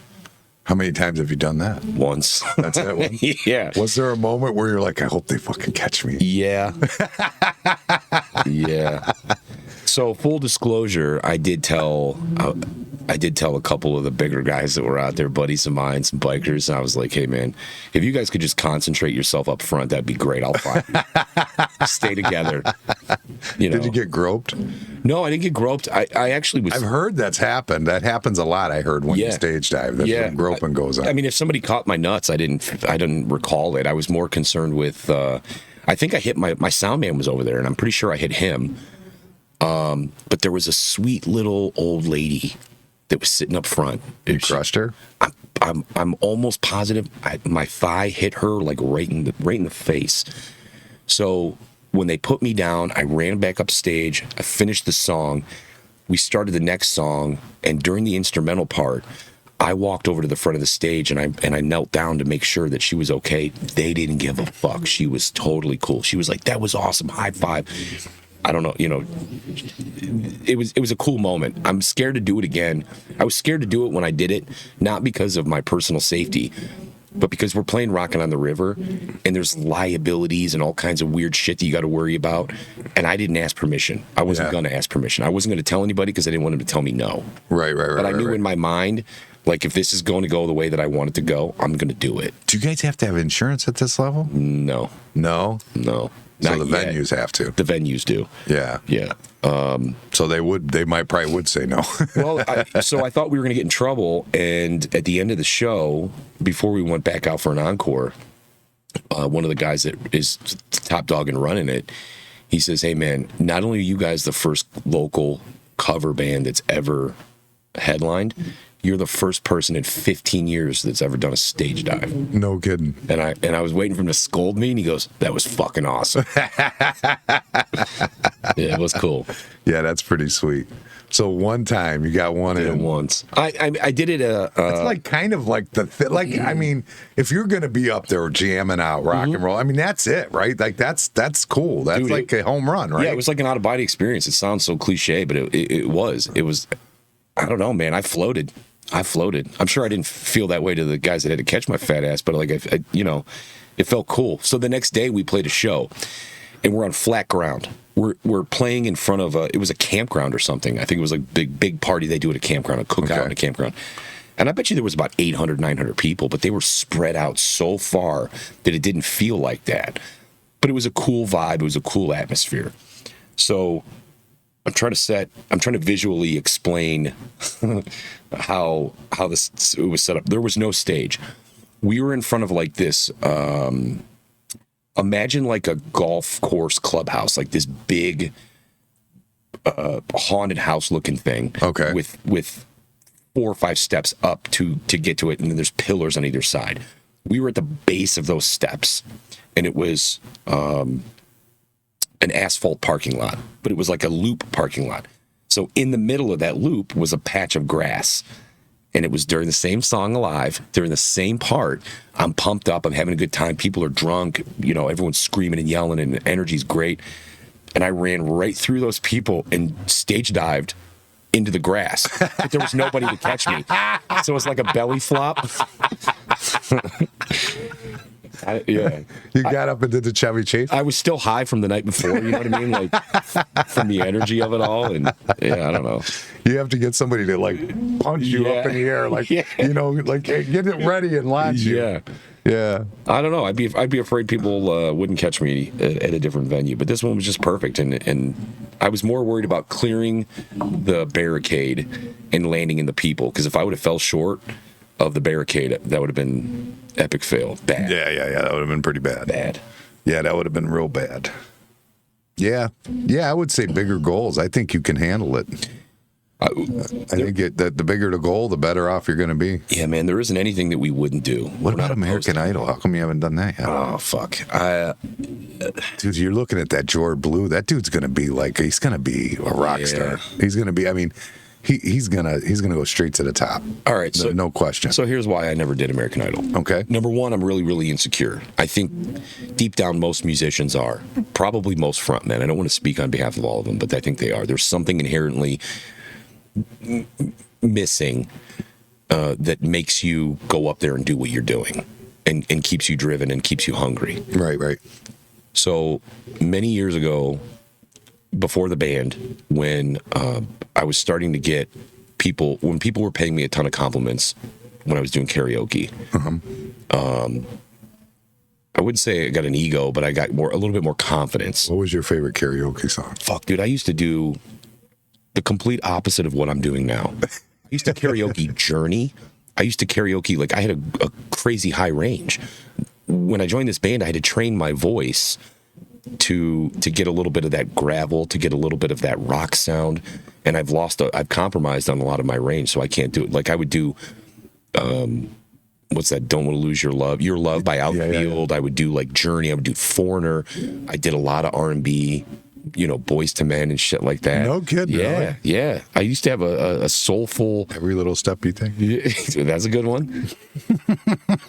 I would do it all, right? So then they did this thing when American Idol first exploded. They did a thing called Cleveland Idol. And there was a I don't remember who the musician was, but there was like a couple local news anchors that were big. Local celebrities, basically, were the 3 judges. Okay. Did not make it past round 1. You didn't? Nope. No kidding. Yeah. So now you're nervous. Yeah. So now I'm like, I'm not good enough. And to be honest, I still carry that with me. I don't think it's true. I just won the award for Best Male Vocalist for Scene Magazine, and I understand that that's a popularity thing, right? It's not based on a panel of. No, I think that's. I mean, yeah, you're right. It is a popular. I get it, but yeah. You're good. Thank you. Yeah, I mean, 100%. I just don't think, and I don't believe best. So I try to be sufficient vocally And I don't know. I really don't think about it that much. I just don't think I'm the best. And I just want to go out there and have a good time. And whatever comes out of that, comes out of that. So when I go to do a show, I'm not thinking, I suck at vocals, so therefore I got to do this. I got to jump around, or I got to do that. That's all organic. It just, I don't know. It's not plotted or planned or thought about. But now you've got it. You've honed your skill. Obviously a lot further than you did in Cleveland Idol. Mm-hmm. Your skills honed. Kind of like Jor Blue. He honed his doing street performing or whatever. I mean, that kid's amazing. I mean, that kid is going to be. I mean, his vocals are, and your vocals are really good too. Thank you. Yeah, no. My favorite karaoke song is Tequila, by the way. Ooh, Tequila. The Pee Wee Herman Tequila? Yeah. No shit. That's an easy one. I miss it half the time. Yeah, of course. Okay, I'm sorry. Where were you going with that? I'm sorry. That was what you were telling me, American Idol. American Idol, yeah. So that's the reason that I've never considered it, right? I've had, and don't get me wrong, I take it as a compliment when someone says, hey, why haven't you tried this? Or why haven't you tried American Idol or The Voice or something like that? Combination of reasons. Number one, I don't think I'm good enough. Number two, I feel like the rejection would set me back further than the acceptance would set me forward. Or maybe you'd have something to prove. And because I go down rabbit holes. With the beauty of YouTube and social media and everything else, you can, it's virtually impossible to go undiscovered. So I love the street performers. I love the people that are doing their own stuff in their studio. I love the people that are in the garage just recording.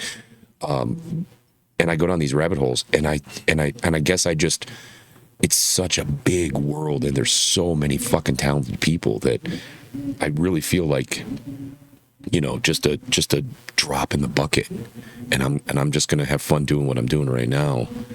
I would love. That would be the biggest audience you could get. It'd be crazy, but there's so much talent out there. There is. I don't. But I think that as somebody with a honed skill like yours. That mean, once you hone it, it's a whole different animal. If I could take my band, if I could take my guys with me, you can't. Why can't you? I don't know. I'm pretty sure I think it's all tracked. I think it's all tracked. If I could take them with me, I'm only what I am because of them. If I were to go and do karaoke right now, I've seen multiple people do would boo me. I'm telling you.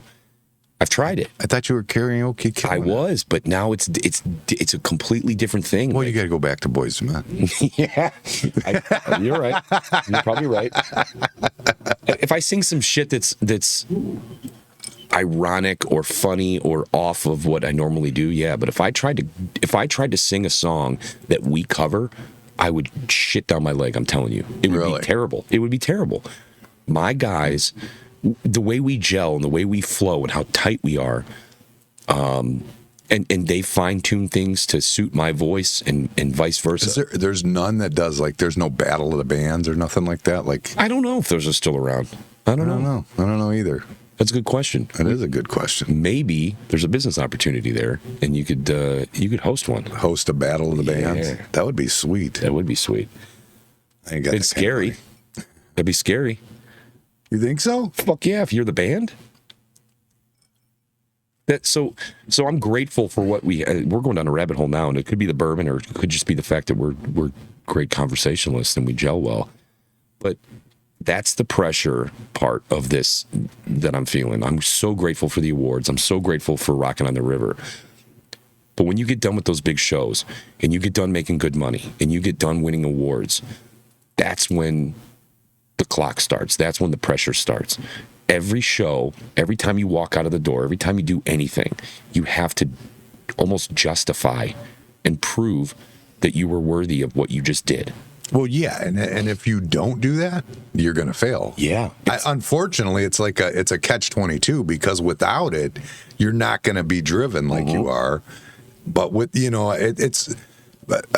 I'm a Michael Jordan fan.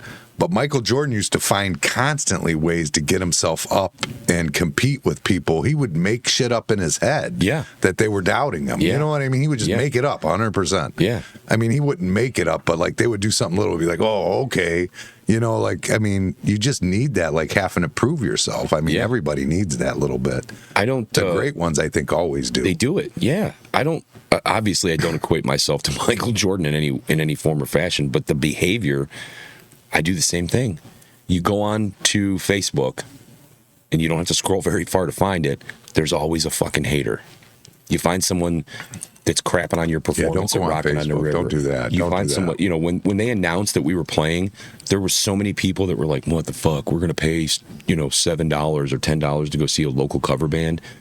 I mean, I have to because I have a restaurant, but it's hard. It is. I mean, because restaurants, they shit on us. Yeah. Like, they don't shit on McDonald's and Burger King, even though half of those give you shit service every time you go there. But you don't want to fuck with that clown. But they He's got people.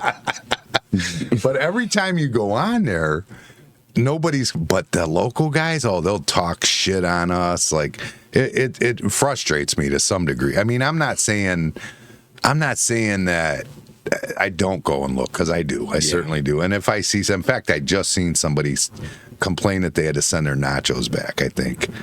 And I responded. I said, hey, come in, ask for Jim. I'll take care of you, you know. But it's hard, dude. It's hard, because when I first got this place, here I'm putting my heart and soul into this place, Yes. you know. And there's people, and we had good reviews, a lot of good reviews. I didn't notice those. I noticed that one shit review was the one I noticed, and that was it. You're right. That's horrible. Yeah. It's the same thing. Like, I'm reading all these comments before Rocking on the River, and there was a lot. It was like a 9-to-1 ratio, right? For every one shit comment, there was 9 good ones. People are like stoked. Oh, good, bad. They're so fucking good. You got to come and see them. We'll be there. Can't wait. Excited. Rocking on the River is the best. And there were people that were shitting on us as an individual band, and there were people that were shitting on Rockin' on the River as their abilities to bring in to draw bigger bands. Right. You know what I mean? And they wanted what they wanted. And I understand that it's very small minded. I understand they're, you know, being keyboard warriors. But those are the comments that whenever you're dragging your ass to practice, you know, for 3 hours after you just got done doing 3 shows and an 8-hour workday or whatever, that's what's in your mind. You're like, that fucking guy, I hope he's there, and I want to prove him wrong. Or Beat his ass. bang his wife. Or whatever. Like, I just got to get it right. I got to balance the scales one way or the other. Yeah, I don't think with what you do, I don't think any social media is a good idea. Yeah, I know. I think staying off of would be the best thing you could do. Like you assign whoever it is that takes care of that stuff, and then he just sees it and don't tell me anything. I don't want to hear it. You know what I mean? You're right. It's probably the best thing. But honestly. I use it, though. I use it as a tool to drive me. Yeah, no, I mean, I guess, but You know, when I see... But sometimes they're just saying you're ugly, and you can't defend that. I mean, there's nothing you could do. They're like, that ugly fucker with the whatever. It's like, God damn it. Or a beer gut. Oh, yeah, a bunch of guys with a beer gut on stage. You're like, fuck. Yeah. You know, like, I got to go do sit-ups now. The personal attacks, yeah. The attacks on the stuff that you can't change or you can't disprove, yeah, you're right. Right, that's just a waste of time. It's horrible. It's just like, oh, dude, you got bags under your eyes. I just took my glasses off, too. Dude, you got bags under your eyes. You ever sleep? Or maybe you should stop doing so many drugs and you wouldn't look like that. And I'm like, fuck, dude. I nap a lot. And I don't do drugs. This is just genetics, man. Like... I do a lot of sleeping. What are you talking about? Yeah, I'm passed out half the time. You're right. Social media is scary, and it can be. Hey, man, I get it. I do it too, but I shouldn't. But I do. I can't help myself. It's like when I see it, it's just like, and especially when it's something that's just so. Like, we had a guy said something about us keeping. What did they say? We had illegal gambling in the basement. That's what they said. Oh, because they came in. I don't know if you saw it in the newspaper. They came in and took the gambling machines out of our place. No. They do it to all the bars. All the bars have gambling machines in them. Yeah. But for some reason, the state just comes in and takes them from somebody from here, time to time. They've done it for the Ziggies. They did it to us. When they did it to us, there's somebody on the internet like going, oh, yeah, they got illegal gambling rooms in the basement. It's like, I don't even fucking have a basement. Yeah. Or I've had people talk about the pool table. Like, it's like there's never been a pool table in my bar ever. You know what I mean? But that's the shit that pisses me off. Yeah. More than anything else. And it's not even true. Can't be true. Right. But then how do you set the record straight? You can't. There's nothing you could do about it. It sucks. And if you delete the comment, then what do you look guilty? Yeah, I'm the worst. But there are a couple I have, though. I'm not going to lie. There's a couple where I'm just like, well, because with Facebook, we pay to run ads. Yeah. So if I put out like 69-cent wings or something, I'll put an ad out on Facebook and I pay for it. So, most people are like, oh, how long? What's it going? Are they to go or they carry out? Then there's the jackass who's like, they're fucking crispy, too overcooked bullshit. And it's like, I'm paying for this fucking ad to go out to people. Yeah. Hide. Hide, exactly. And they're entitled to their opinion, but it's so subjective, but it could also sway and negate what you're doing. Yeah. You know what I mean? It might not be your cup of tea, so don't eat my fucking wings. Well, most of what I've had too is a lot of like ex-employees that are pissed off, or I've had I've even had other bars, that talk like there was this Phases spot that opened up down the street. They were talking shit on us all the time, telling everybody we were racist and all these different things, like just making up shit, just completely making up shit. I grew up with a black stepdad. I lived in the 30th Street projects. I mean, my mom adopted a Puerto Rican kid when I was a kid. He's my brother, Angel. He comes in here all the time. I mean, I've done nothing but live in the international city with everybody my whole life. Yeah. There's no racist bone in my body. Yeah. But she's telling everybody that because she's just hoping it keeps them from coming down here. You know what I mean? That's so fucked up. Yeah, that didn't work out for her. She's closed, so. Well, there you go. Burn. It could be, it's dangerous. Like, I definitely want to keep my kids away from it and stuff like that, Yeah. But I'd like to think that social media is a better tool than anything. Like, you can use it more. It's more advantageous than harmful. It's for people like us, right? Like, who the fuck? Nobody in Pennsylvania, New York, Michigan, Indiana, places that we've played, those guys would have had no idea who the hell Bad Juju was. Yeah, YouTube is huge for you guys. Yeah. Like YouTube, do you guys do Facebook Reels and stuff like that too? I don't think we've done any Reels. Like Instagram and Facebook? We do Instagram. I believe we're on Snapchat. I'm gonna, if Chuck's listening, he'll chime in. I'm sure he will. He'll text me. But I know we have a YouTube page, a website, obviously Facebook, Instagram, TikTok. Yeah, we have TikTok. You do short TikToks too? Yeah. Those shorts are what everybody's watching. Yeah. People get addicted. You go, and I'm one of them. I can do it too. You can get down that rabbit hole. Whether it's Reels, Instagram, you just go shoot, look at the next one, look at the next one, look at the next one. They got to be catchy, but if they catch you, they catch you. Smoke a half a pack of cigarettes in the garage, and your old lady comes out and says, "Hey, we're living the same life." 2 fucking hours, yeah. You've been out for 2 hours. What are you doing? Nothing bad. This is funny. Yeah, I'm the same way. Yeah, I do the same. And I smoke in the garage. Yep. Too. Yeah, because we don't smoke in the house. Nope. Can't smoke in the house nowadays. Yeah, I mean it's that kind of stuff. Like, we do a lot of it with the podcast. We do a lot of the Reels and Instagram. But honestly, where I get my most views is honestly food pics on MAHD House Bar and Grill. Really? Literally, that's where I make like because they pay me now. I don't run ads too much anymore. They pay me based on views, but it's typically the views for the Reels. Hey, you know what? I forgot. It's Tuesday night on cue. It's Tuesday night. It's open guitar night out downstairs. Is that what's going on downstairs? Dude, you can jump in right now. I don't know about that. I'm first of all, I'm drinking. Second That's of all, all right. We just came off of 3 shows. Andy will play the guitar. My voice doesn't work until Thursday. Andy's doing the guitar down there right now. This is a good call on Chuck's part. What'd he say? So we've started Reels with the Rockin' on the River footage. So we hired a company when we played Rockin' on the River. We hired Jones Drones. Okay. Great investment. I don't know if you've seen that promo video yet, but definitely check it out. It's on YouTube. It's on our website. It's on Facebook.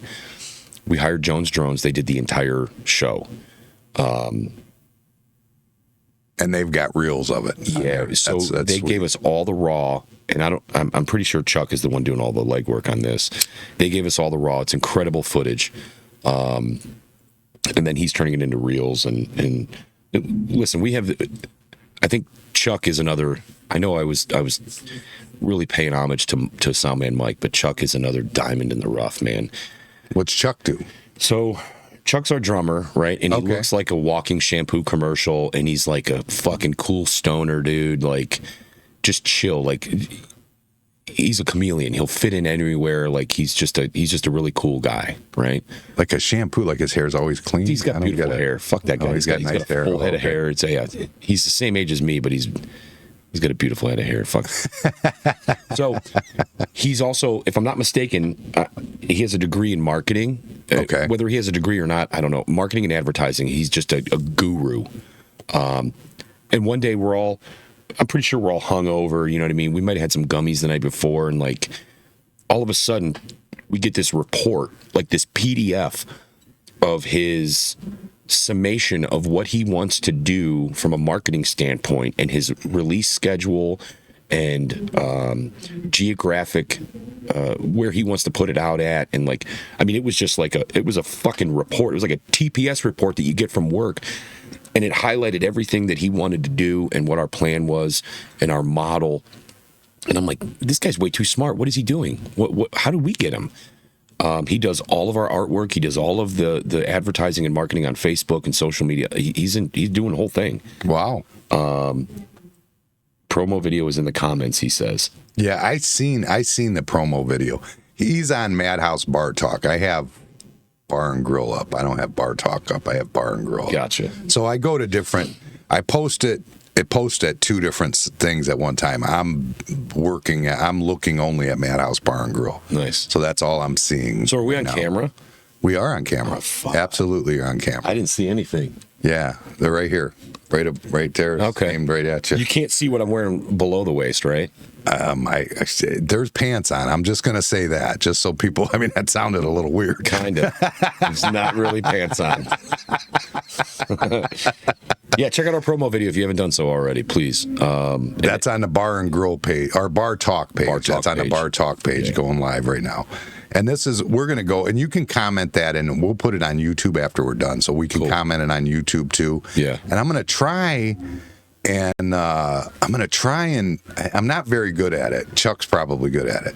But I know you can put like an end link at the end of my video, so it can end with a video, or in the middle pop up a video, and I'm going to try and link it to your guys' page, Bad Juju's Oh, that'd be YouTube cool. page. Yeah. I'm going to try.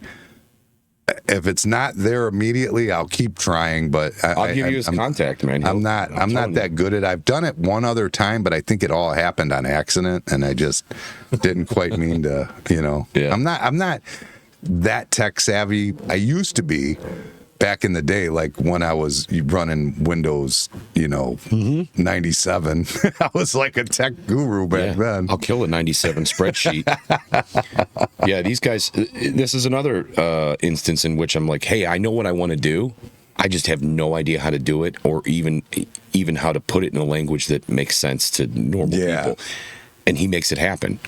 Yeah, that's what happened to me, like with the podcast studio. I had to go, but I had to do it myself. So I did the cameras. I knew I wanted cameras, PTZs. I didn't know what they were called, but I wanted ones that I can control. I wanted a joystick over here so I can move them around. And figuring out how to do that was a nightmare. Oh, I bet. I mean, I've watched like 20 YouTube videos, and like just it's a nightmare. But I did finally get it figured out. It's awesome it works. here. I love it. Yeah, I finally got it where it works. But then I decided I don't like where the cameras are. So Yeah. Fuck, I wish I would have paid attention. I didn't. I got off work and I just changed clothes, and I'm in here smoking and drinking on camera. yeah, absolutely. That's awesome. Cool. That is cool. All right. That's a Fuck. rock and roll life. That's right. That's what you're living, right? What is your day like after, like not on the weekends, but It's the not weekday? as glamorous. Yeah, it's not as glamorous as you would think. No. I mean, I'm a family man, right? I have a little boy, Yeah, and I'm a not. dog. Yeah, and a Frenchie, right? Yeah. We're Frenchie owners. I'm not as. I don't know, man. I'm kind of private, right? Like I like to hide out. I dick around just like every other man. I dick around in the garage or fuck around in the yard. I'm always, because I'm in sales, I'm always hunting in that regard. Yeah. But I'm kind of a nerd. Like I'm always thinking of ideas for shows or thinking of different things we can do for Bad Juju. Yeah. Or I'm a 44-year-old guy that likes to play video games. Oh, you're a gamer. Yeah, but it's one game. I play one game religiously. What is that? MLB The Show. Really? Yeah. That's it. Is that one of those? Because I'm not a gamer no more. Yeah. When I was younger, I used to play. I was a Grand Theft Auto guy. Nice. So fun game. Once that was over, I was done with it. And then I bought the last one. Like, I don't know if it was the last one, but I bought the last one and I just couldn't get into it. It just wasn't. I'm trying to remember which one that was. Yeah, because when you're playing, you're thinking about fucking taxes and bills and. It's not even that. I don't even watch TV a lot anymore. I really don't. I just don't have time to sit there and do that anymore. I really don't. I don't either. Yeah. But I make time. Yeah. I do make time. I can't. I'm a nerd. But like right now, I have a construction company, so I do metal studs and drywall, drop ceilings. That's what I do in the daytime. I have the bar. At this moment, I have also my dad's house. My dad just moved up from West Virginia. Yeah. So my dad's living at the house, him and my stepmom. And their health is pretty bad. There's COPD, they're not moving around good. Yeah. And they're trying to get in their house. So I'm trying to get that done at the same time while I'm working, doing the bar, and like it's just right now it's a shit show. That's why I haven't gotten to go down to the boat or any of that stuff. But so I'm 150% occupied right now. Yeah. If I'm doing the podcast, there's something else I should be doing. But the problem is you're too responsible. I'm not trying to be. I'm not really. I'm a degenerate at heart. I really am. Yeah. When your dad needs you or your mom needs you or your wife needs you, you just got to do what you got to do. You know what I mean? I guess I just forfeit sleep or something. You know what I mean? Like, yeah, man. I don't know. I go down to the basement and I escape and I live vicariously through my little digital. Do you smoke weed when you play? No, gummies from time to time. See, that sounds right. Like weed and like a game sounds right. My brother-in-law does it. My brother-in-law, he'll like, there's times where he's just like, okay, leave me alone. Closes the door, and it's just him and his nephew. Well, his nephew's online. It's all online. And Yeah. just all going ham with each other. But Yeah. I can't get into those. I've never done it where it's like online where you're communicating with other people. I've never done that yet. It brings out your shit talking skills.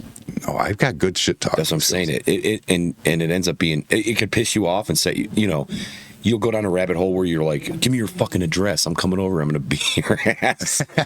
You can go that route, or it could just be like. Have you ever seen the little short where what the hell? Where the guy like is the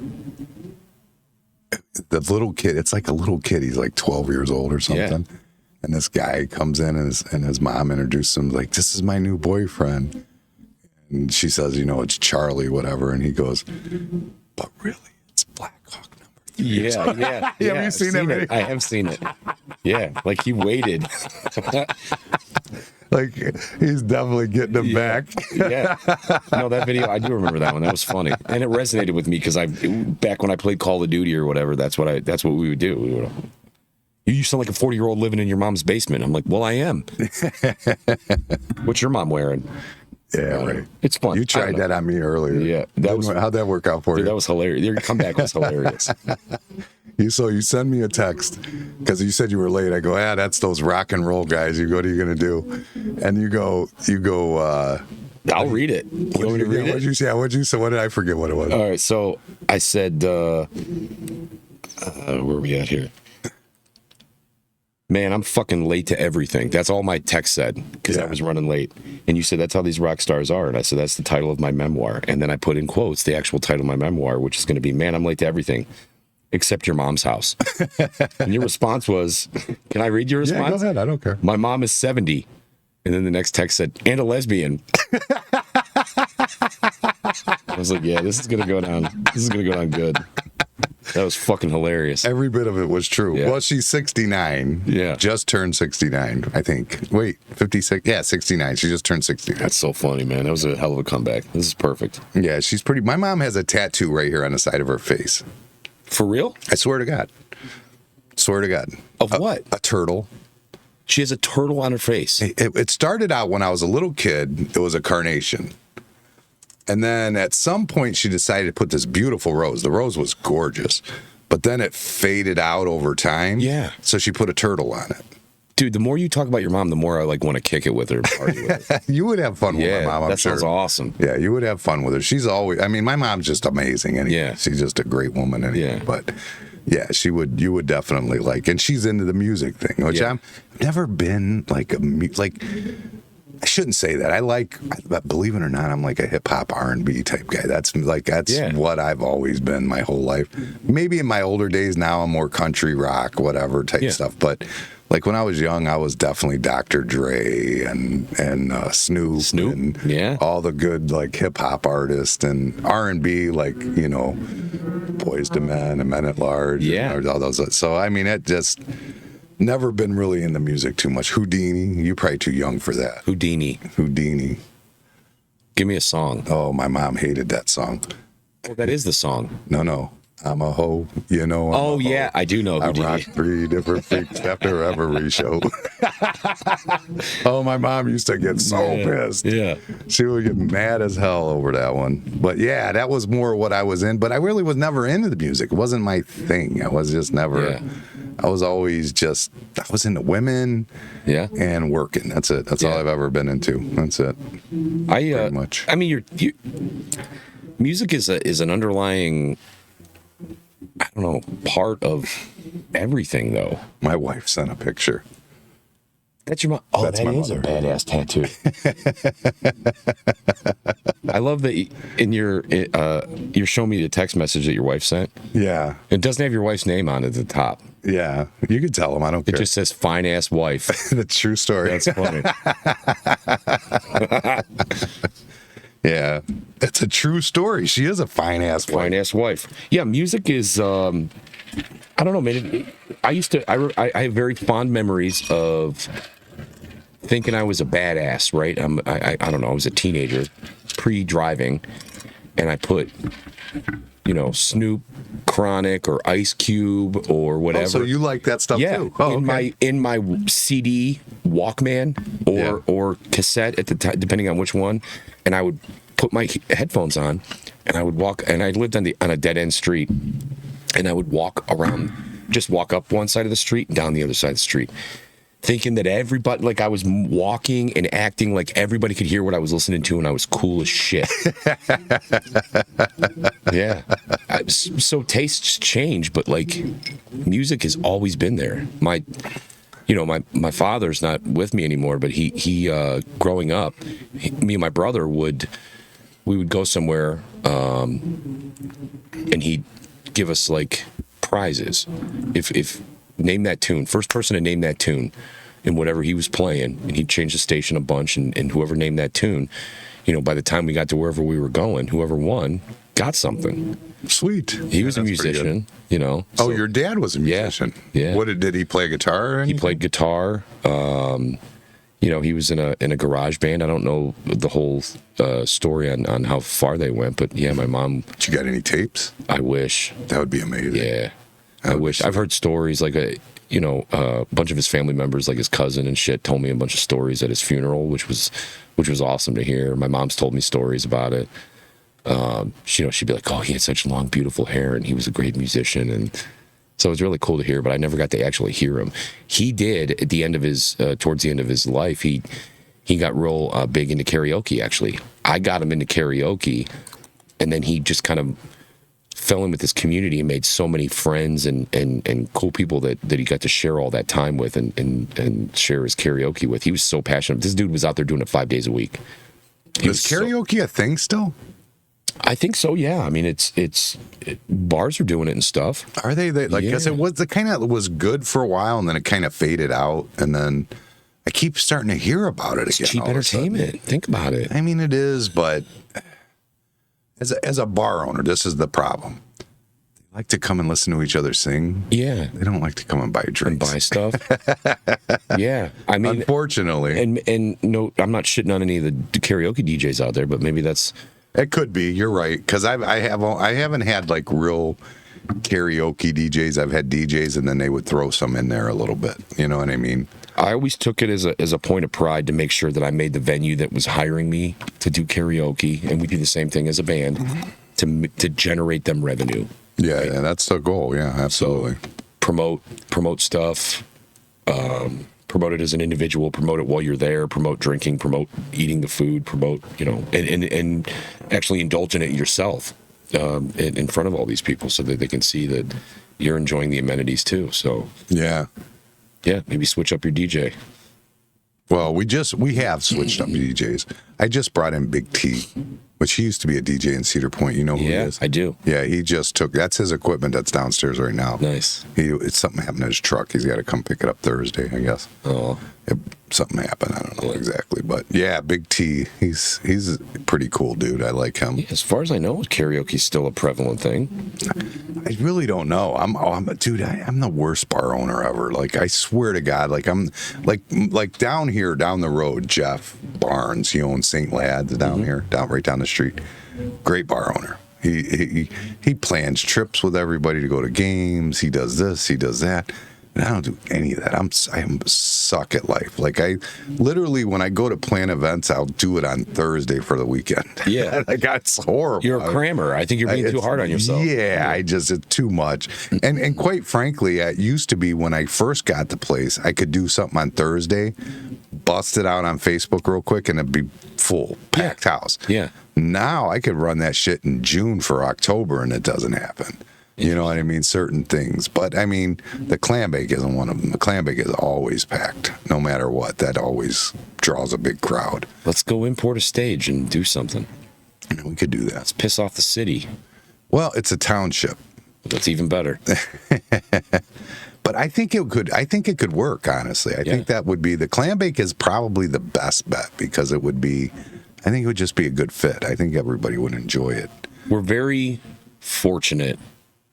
I'm not a big fan of tooting our own horn, but well, definitely not tooting my own horn. But as a band, we're very fortunate that the fan base that we've built and accumulated and Lorraine they County follow is you. strong. Oh yeah, they follow you. Speaking of which, if I may shamelessly promote, Absolutely, go right ahead. so we made a deal at the beginning of the year that if we got to 8,000 followers on Facebook, we would do an acoustic show. We've never done an acoustic show. Strip it down, kind of like unplugged style. Yeah, okay. And we finally got the details for that worked out. And ironically, I believe if we haven't already hit it, we're very, very close to 9,000 fans. So we were going to do it. We did it as kind of like a, hey, thank you to the fans. We want to do something. It's going to be free. We wanted to do it as a thank you to getting us to 8,000 followers. And before we could even get to the acoustic show, I believe we've hit 9,000. I'm checking right now. Where are we going to do this at? We are at 9,000 followers. Where are you going to do it at? So we're going to do it at the Richfield Preserve. Okay. We were also trying to think of a centralized location. Richfield Preserve, we played a show there a few months ago, and we found like this incredible like log cabin-y barn kind of thing with just incredible acoustics, and we're like, dude, this is the spot. As soon as we saw it and heard it, we knew that was the spot. Okay. So we're going to do an acoustic show there September 21st. Tentatively it's scheduled from 2 to 4. Free? Yeah, Free. We're not getting paid, we're not charging anybody anything. However, because Richfield is being so cool, the Preserve is being so cool about not charging us, we wanted to make sure that we could figure out some way to generate revenue for them. So I think they're going to sell like drinks and stuff. But before the show, they're going to do a brunch. And anybody that wants to go to the brunch, I don't know what the ticket price is going to be yet. I'm actually going to work on that. I believe tomorrow I have a meeting scheduled with the gentleman that's going to run that. Okay. So they're going to cater it. And if you want to come for brunch, it's going to be like brunch and then kind of first dibs at the seating for that acoustic show. Okay. They're going to do that. So other than that cost to eat an incredible meal, there's going to be nothing as far as So it's a thank you to the fans. And like I said, I thought it was pretty ironic that when we said, hey, we're going to get to 8,000 fans and then we're going to do this acoustic show. The acoustic show is not going to be just what we always play or what we currently play. We're going off the reservation. We're going to do some shit we've never done. We're going to do some shit that doesn't fit the genre that we normally do. We're going to have members of the band sing that don't normally sing. We're going to switch things up a little bit. Can most of them sing pretty good? Oh yeah, I know I've seen them come and step in for like some backup stuff I've seen, but yeah, most of them sing pretty good. Huh? Dennis used to front. God, I wish I could have that picture. Maybe I'll send it to you. Dennis used to be in I think all three of these guys were in a Red Hot Chili Peppers tribute, and Dennis was the front man. Oh, no kidding. Yeah, okay. Wig. I'm a Red Hot. I do like Red Hot Chili Peppers. He was awesome. But yeah, they can all sing. They're all so musically inclined and versatile. That's what makes. So the only reason you sing is because you can't do anything else. Mm-hmm. I mean, I've done some drumming. Could I maintain that for an entire song? I don't know. And not while singing. Yeah, I've got rhythm, and I can, like I said, I can dabble on the piano if I don't have to sing and play. I've done it before, and it's taken a lot of practice, and I enjoyed it. So what do you do? Like, do they bring like a keyboard out? Yeah. They don't bring like a baby grand out or nothing. Well, when I did it at the Palace Theater, we took advantage of that baby grand that they had on stage. Absolutely. Nice. I was like, I would be dumb. I don't even know that we practiced that when I said, hey, listen, I got to play this. We can't just let this chill on the side of the stage. I didn't know you guys did the Palace Theater. Mm-hmm. That's a cool venue. It is a cool venue. Yeah. I remember the first time I walked in there, I was a kid, and my uncle worked for the U.S. Steel Mill. Yeah. Or, no, I'm sorry, the U.S. Shipyards. And they did a company Christmas thing for the families. And we got to go with my uncle, and he didn't have no kids, so we got to go with him. And I remember walking in there. I was probably like 6 years old, and I walked into that place. I had never seen nothing so beautiful. Yeah. I mean, so ornamental, it was so grand. I'm like, wow, So, Clifford got this for us? Yeah. Wow, I was so impressed. I'll never forget it to this day. And we got Chinese finger cuffs. I'll never forget that either. Chinese finger cuffs at the Palace? Yeah, they gave us like a stocking that had toys and candy and shit in it, and because it was Christmas, you know what I mean? So the stocking had all this shit, but the Chinese finger cuffs, I remember. I don't know why. Don't ask me why. That's funny. Chinese yo-yo and the Chinese finger cuffs. That's funny. Yeah. We, I credit the Palace for like our pivot from just a local bar band to getting us to Rockin' on the River. Oh, you do? That was your first like major show? Kind of. So the backstory is that during COVID, everybody was bummed out. COVID was just a fucking insane time, right? I mean, we've all experienced it. It was insanity. Chuck was with us. That being said, I made a lot of money during COVID. Oh, I bet. COVID made us. We did carry out like you wouldn't believe. Yeah. It was crazy. Yeah. COVID made us. I firmly believe that. So Chuck was with us. COVID happened, and he was like, I don't know what's going on with the world today, but I'm going to take a step back and I'm going to focus on my family and my job. And they were talking about moving out of country, et cetera. So we lost Chuck. And during that time, we were practicing in my garage or in my basement from time to time. And we did a show in my driveway for the neighbors. And it was more so like a practice. It was more of a practice than a show. Because I believe we changed 2 members at the same time, and we lost Chuck. So there's a local band. The Chuck that's with you now? Yeah. Okay. Yeah, so he was gone. There's a local band called Dirt, and they're heavy metal, right? Great guys, phenomenal guys. And just the sweetest guys ever. Like, they're so Good personable. name, too. Yeah. Great name. And I saw they were playing at the Palace, and I'm like, and this is right in the heart of COVID. I'm like, holy shit. It's a free show. I said, I got to go up there. So I go up there, and they're busting their ass. They're working their asses off, right? And there's hardly anybody there, which sucks, but that was a byproduct of COVID. Right. And I was like, dude, I didn't know that we were as good as or equal to. I wasn't looking at us as a comparison to Dirt, but I'm like, man, if Dirt has an opportunity to get up here, maybe we have an opportunity to get up here. So I went and talked to Chris Paddocky, who is the director over there. He's pretty much running the show. He's got a board, obviously, but it's his gig. Right.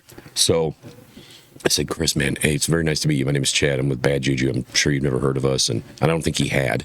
And I said, listen, Dirt got up here. We would love the opportunity. What do I got to do? And he goes, they're playing for free, dude. And I said, yeah, we will too. So we did. And I think we had a few hundred people, which was huge for COVID. Yeah. So we got a few hundred people, and one of those people was Bob Early, who was running Rockin' on the River. It was either him or his wife. I can't remember which. And they heard us, and that's how we got the opening spot to our first Rockin' on the River. Nice. And it just fucking skyrocketed from there, man. Nice. Yeah. So did you have your sound man mic then? we did not. But the Palace has their own internal sound, right? It was all their... Oh, okay. Actually, I think during COVID, we ran our own sound. We ran it from the stage. Did you? Yeah, we didn't have a sound guy yet. We ran it from the stage. They do Yeah, have... that mic, they don't need you. Yeah, no, we do. Mike, we do need you. They have sound and lights and stuff, but they didn't have a staff. They didn't have... Yeah, it was COVID. Excuse me, and we were playing for free. There was no revenue being generated. Right. They were selling, I think they were selling booze or whatever at the bar, but other than that, there was no revenue being generated. We were playing for free. I think we put a tip jar out or something, but yeah, that was the point. So now every year we play there, typically once a year, usually towards the end of the winter months, February, March, April. How many people does that seat? Do you know? I want to say his capacity is, God, I hope I don't get this wrong. I'm going to fuck it up. 800? Is it that high? I know it's pretty high, but I don't know between what 5 and 800. Okay. Yeah. And we've been fortunate, we'll do a dual gig with a local band or whatever, and if we sell 500 tickets, he's thrilled. And our pay is based on that, too. So. Okay. So you just take a percentage of the sales. Mm-hmm. Yeah. But you probably do good, I would imagine. Yeah, and it being that it's right in my backyard, selfishly, I don't mind if we do. I don't think we're usually using it as a way to that particular show. We're willing to just say, hey man, we're gonna get some good video, we're gonna get some good audio, we're gonna have a good time. It's a beautiful stage, it's enormous, it's pro, so we don't really care that, and it's a trade-off. But you don't sell it out, you don't think? No, we haven't yet. I bet you do next time.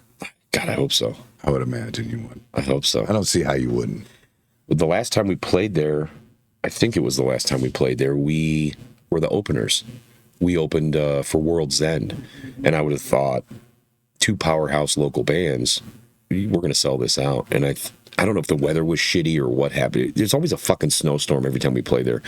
But I want to say we sold 400 or 500 tickets, which he was happy about. That was a success to him. Yeah. We were a little disappointed in the turnout, and I'm sure World's End was too. We wanted to, because they're a big band, and I don't even know who that is. Should I know who they are? They're phenomenal. Yeah, you should. Yeah, okay. Look them up. They play a lot of big shows. They don't play nearly as many shows as we do, but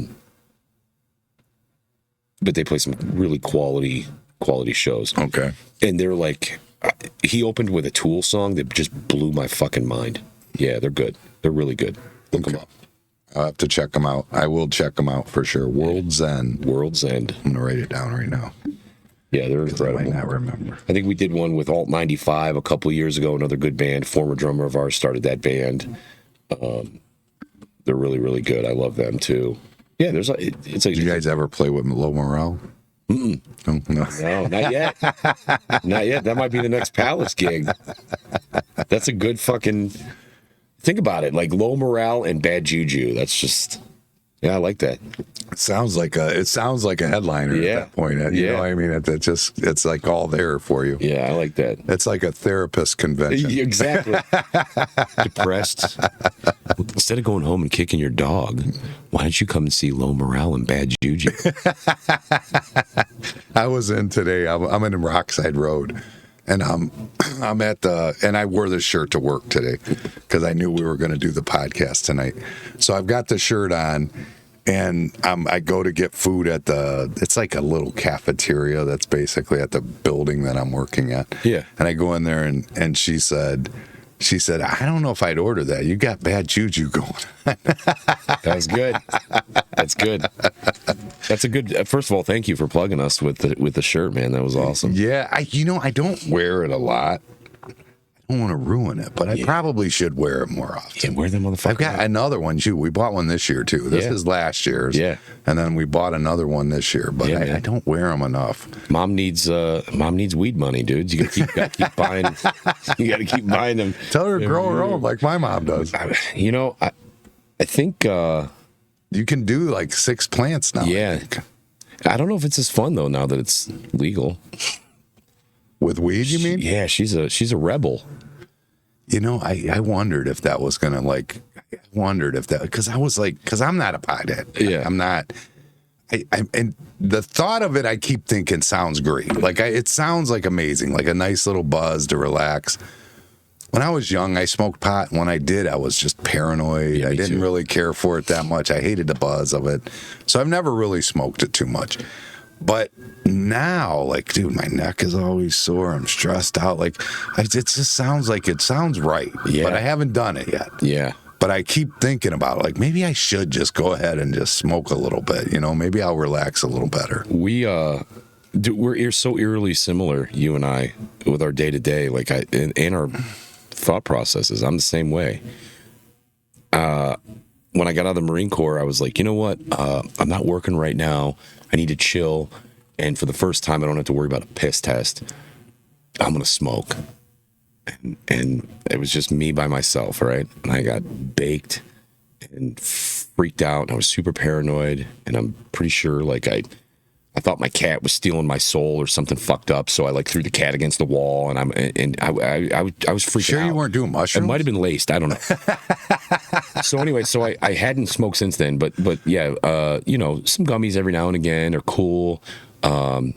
If you take a few hits and just stop, you can't smoke weed like you smoke cigarettes. Like when you're drinking and just keep chain smoking, like, yeah, I would get too damn paranoid. Yeah, like Scotty Campana, he smokes. Yeah. But I mean, I'm sure it's the best of the best. But it's like one hit every half hour or something. Yeah, like he doesn't like sit it. And smoke. He just chill. One little hit and that's it. He walks and away. Be mellow. Yeah. Let all that stress melt away. In theory, I love the theory of it, but I'm also too much of a chicken shit. A guy brought me in a test tube, and the day they legalized it, I took a hit on air, not really, but I hit it real quick on air. And since then, like twice in my garage, I've lit it and took one little hit, but I don't even know that I didn't get a buzz or nothing. So, I should just go ahead and smoke it. I still got it. It's still the same one. Yeah. It's like a medical one that's like in a tube and but I have never still smoked it yet. So that's one of the perks of being in the position that I'm in is that when we go to shows, there's a lot of people growing their own, right? And a lot of people are like, hey man, try this. And they'll give me a tube and it's got a couple, joints in it or whatever. And, yeah, take a couple hits off of that bad boy. We've done it. I've done it. Yeah, I need to. I think I'd need to. I think it would Wish I do would me have brought good. them. Yeah, I think it would do me good. A couple times I found. One time we found a leather jacket sitting on the bar, had an ounce of weed in it. Holy shit. Yeah, just like in the packet. And I gave it to my mom. Nice. Bonus little treasure. That's awesome. My mom was tickled to death for like this free weed for no reason. But she doesn't even smoke most of it. She gives it to her brothers, and she doesn't smoke that much. What about like edibles? She's not a big so. She got married like 5 years ago, 6 years. I don't know how long ago it was, but she gets married, and we go to the wedding, and the next day. So my wife is talking to one of the people. I ran into him on TikTok, and they're what is the name of that? What is it? Breaking Amish? Oh, yeah. Okay, so my mom lives in Amish country. Yeah. So she's like way deep south of here. So she lives in Amish country. So the next day, Amanda's supposed to meet up with this girl from Breaking Amish. Yeah. So my mom gets married at her house. She's got some property out there and like a little cabin and stuff. So we'll go down there and stay down there when we go down there. So I go up to my mom and I'm like, hey mom, tomorrow, I'm telling her because she's supposed to take Dylan the next day so we can go hang out with this Breaking Amish girl that my wife's talking to. Yeah.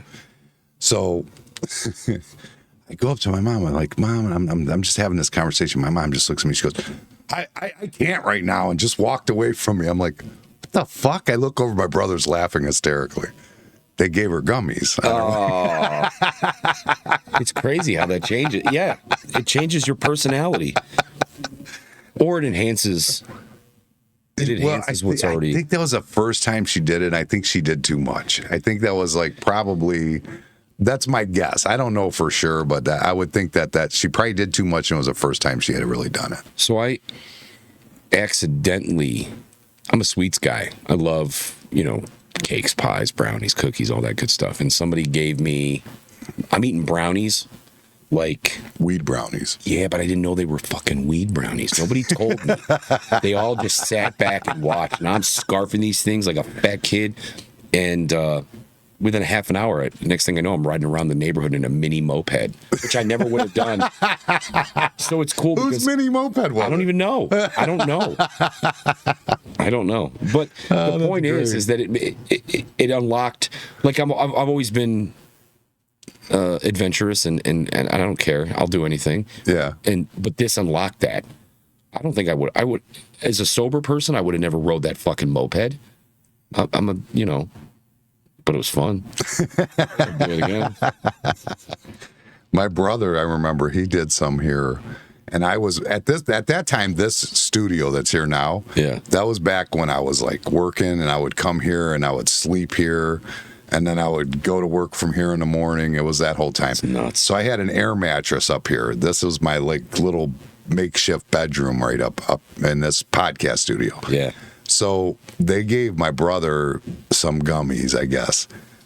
And I think it was open day for a Browns game or something like that. And I drank way too many of the Long Island. So I was up here passed out. They come and put my brother in bed with me because he's fucked up, And then I come downstairs, I wake up, and then his wife comes and gets him, and she gets him down the steps. Takes a half hour probably to get him down the steps. It's ridiculous. And she gets down to the bottom of the steps. I've told this story to people. I don't think I've ever told it on air, but it was the funniest shit I ever seen. So my sister-in-law can talk, Brooke. Yeah. You get her started, she's going to tell her the whole story, I promise. The whole thing 10 times. That's what's going to happen, especially if she's drinking. So he's got a hold of her waist because he can barely hold himself up. He's ate all these gummies or whatever. So he's got a hold of her waist, and he's right behind her, and he's like this. He's right behind her. She starts gibber-gabber and talking to I think it was to Hal. Hal was at which he passed away now, but Hal was sitting at the end where she's talking. And my brother's got a hold of her waist. He's sitting behind her. Now, she's been talking for like 15 minutes, right? Standing still. And he goes, slow down. That was the moment I said, I'm not eating gummies. Nope. It's not happening. You definitely got to be careful. You got to pace yourself. I go, I'm not eating gummies. That's too much. I mean, there are days that you just want to go and do it and melt. Yeah, to melt. Yeah, I would like to melt right now. That would be, that's where I'm at in life. I would like to melt. But you got to you got to know that the experience of that, if you go overboard, is going to be way worse than. Oh, that was hilarious. That was one of the funniest things I ever seen. And then they ended up sitting him down in a chair, and he's like this on the wall, like right by my office, like the stair door right there. Yeah. He's just sitting there, and it's all over Google. It's still there to this day. Like somebody put like the Google photos where you tag somebody there. Yeah. And and it's him just sitting there passed out. It's pretty funny. But it was a good night. But I mean, my brother's amazing. He's in Puerto Rico right now, I think. I'm pretty sure. Nice. He's down in Puerto Rico, living his best life, eating good. Living there? Like living? No. They just left for the. No, he works at Rydell. He can't go nowhere. He lives in Lorraine, right up the road. So he's just vacationing. Nice. Living his best life. It's good. I don't get to go on vacation. Telling you, man, first one in 7 years. I just came back from. Where'd you go? Went to Ocean City, Maryland. Love that ocean life, man. Yeah, that's nice. Yeah, we went and the kids get to. I don't think either of them have ever been to the ocean. I know my little guy hadn't. So, yeah, man, we went. I got done with a gig in Youngstown at like 2 a.m. Drove an hour and 15, hour and 20 minutes back home here.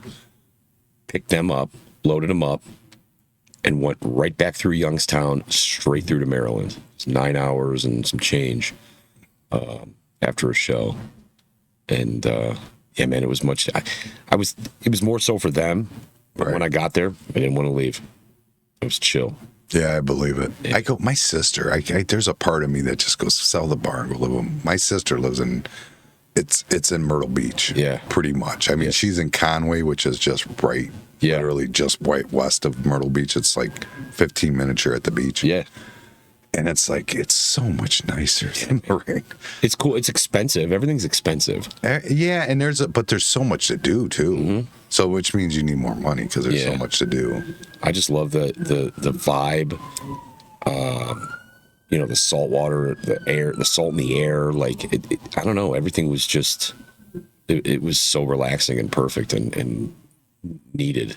Yeah, Needed I could more than live. I I do. could do that. I could do that. I love going to see my sister, but I never get real peace. But not with the bar. I got to get rid of the bar. I think for to get true peace. I'm not saying I'm going to get rid of it, but there's no way you're going to get peace when you got a bar. Well, because you're a hands-on guy. You're a hands-on owner. Yeah, I mean, and you almost. I think you have to be. I don't know. If you want to Maybe be don't have to be. successful. Yeah, I feel like you do. It's just always something falling apart or like you know, the first time I went to visit my sister when she first moved to Myrtle Beach, I'm on my way. We stop and what we had gotten broken into the night before here.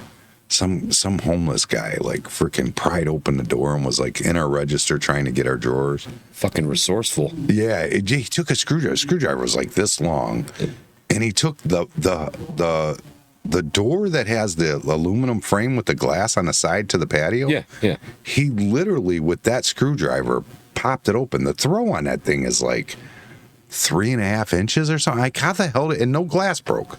Wow. It just popped open popped for open. him. How he did that, I have no idea. But either way, so we get woken up at like 3 a.m. He's here. Police come in. They catch him in the act, you know, at the time. So we end up getting a late start to my sister's house. So I'm driving.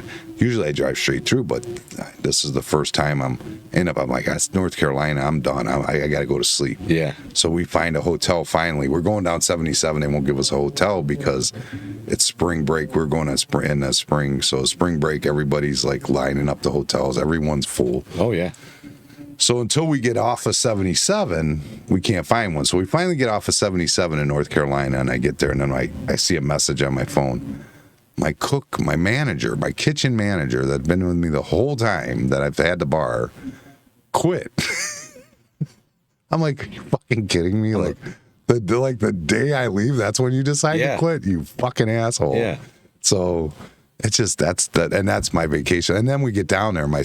I get down there. My brother-in-law ends up with a cancer in his colon or whatever, or prostate. No, it's colon. It was colon cancer. So we ended up staying like even longer so that they could go to the hospital, and we watched the kids and stuff while they went. And it was a whole like. It definitely didn't end up being a Definitely vacation. didn't get a vacation. What I want more than anything, I want to go somewhere that has a tiki bar close to where I'm sleeping.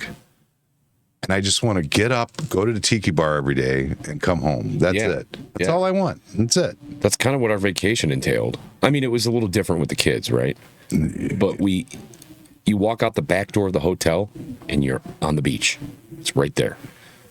The way Ocean City was set up was cool. I mean, there's like a little boardwalk. Is there a tiki bar? Oh, yeah. Gotta have a tiki bar. Tiki bar. I gotta have a tiki bar. I mean, everything's fucking expensive, but it was so worth So it. I don't care. When I'm on vacation, even when I'm at Put in Bay, I don't pay attention to money. My wife gets pissed. She goes, "We'll go to Put in Bay for the weekend." I take the boat, obviously. Yeah.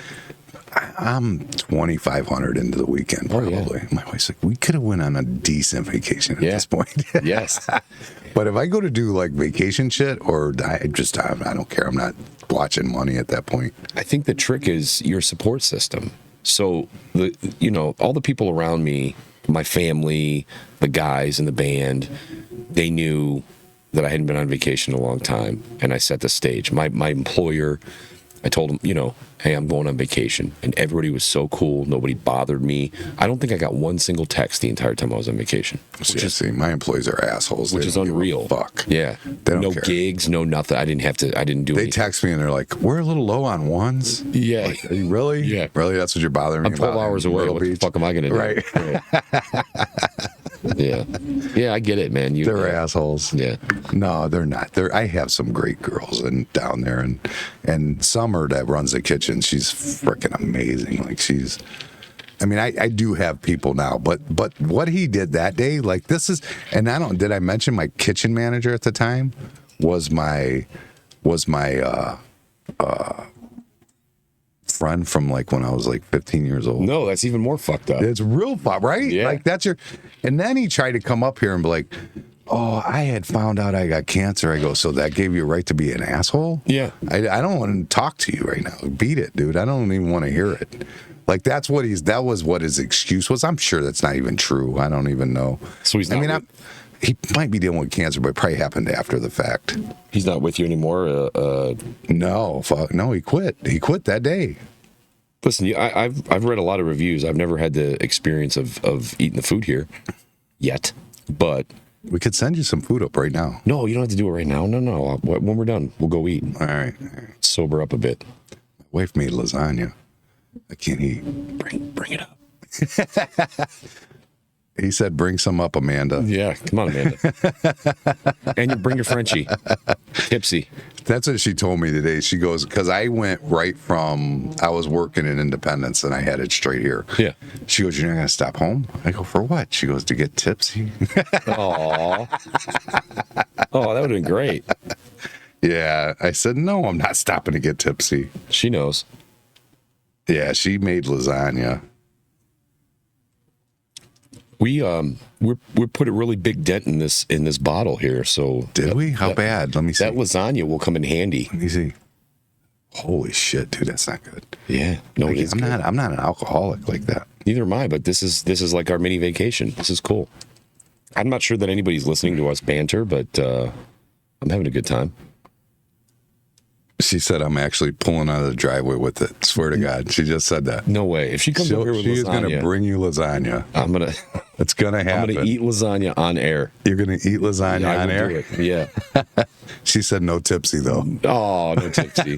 She's leaving tipsy behind. Oh, yeah. Poor Because the rest of Tipsy. the show will just be me playing with the dog. Yeah, that's what I told her. I said, if I bring Tipsy, I said he'll be distracted the whole time. He'll Completely distracted. I have a problem with dogs, especially Frenchies.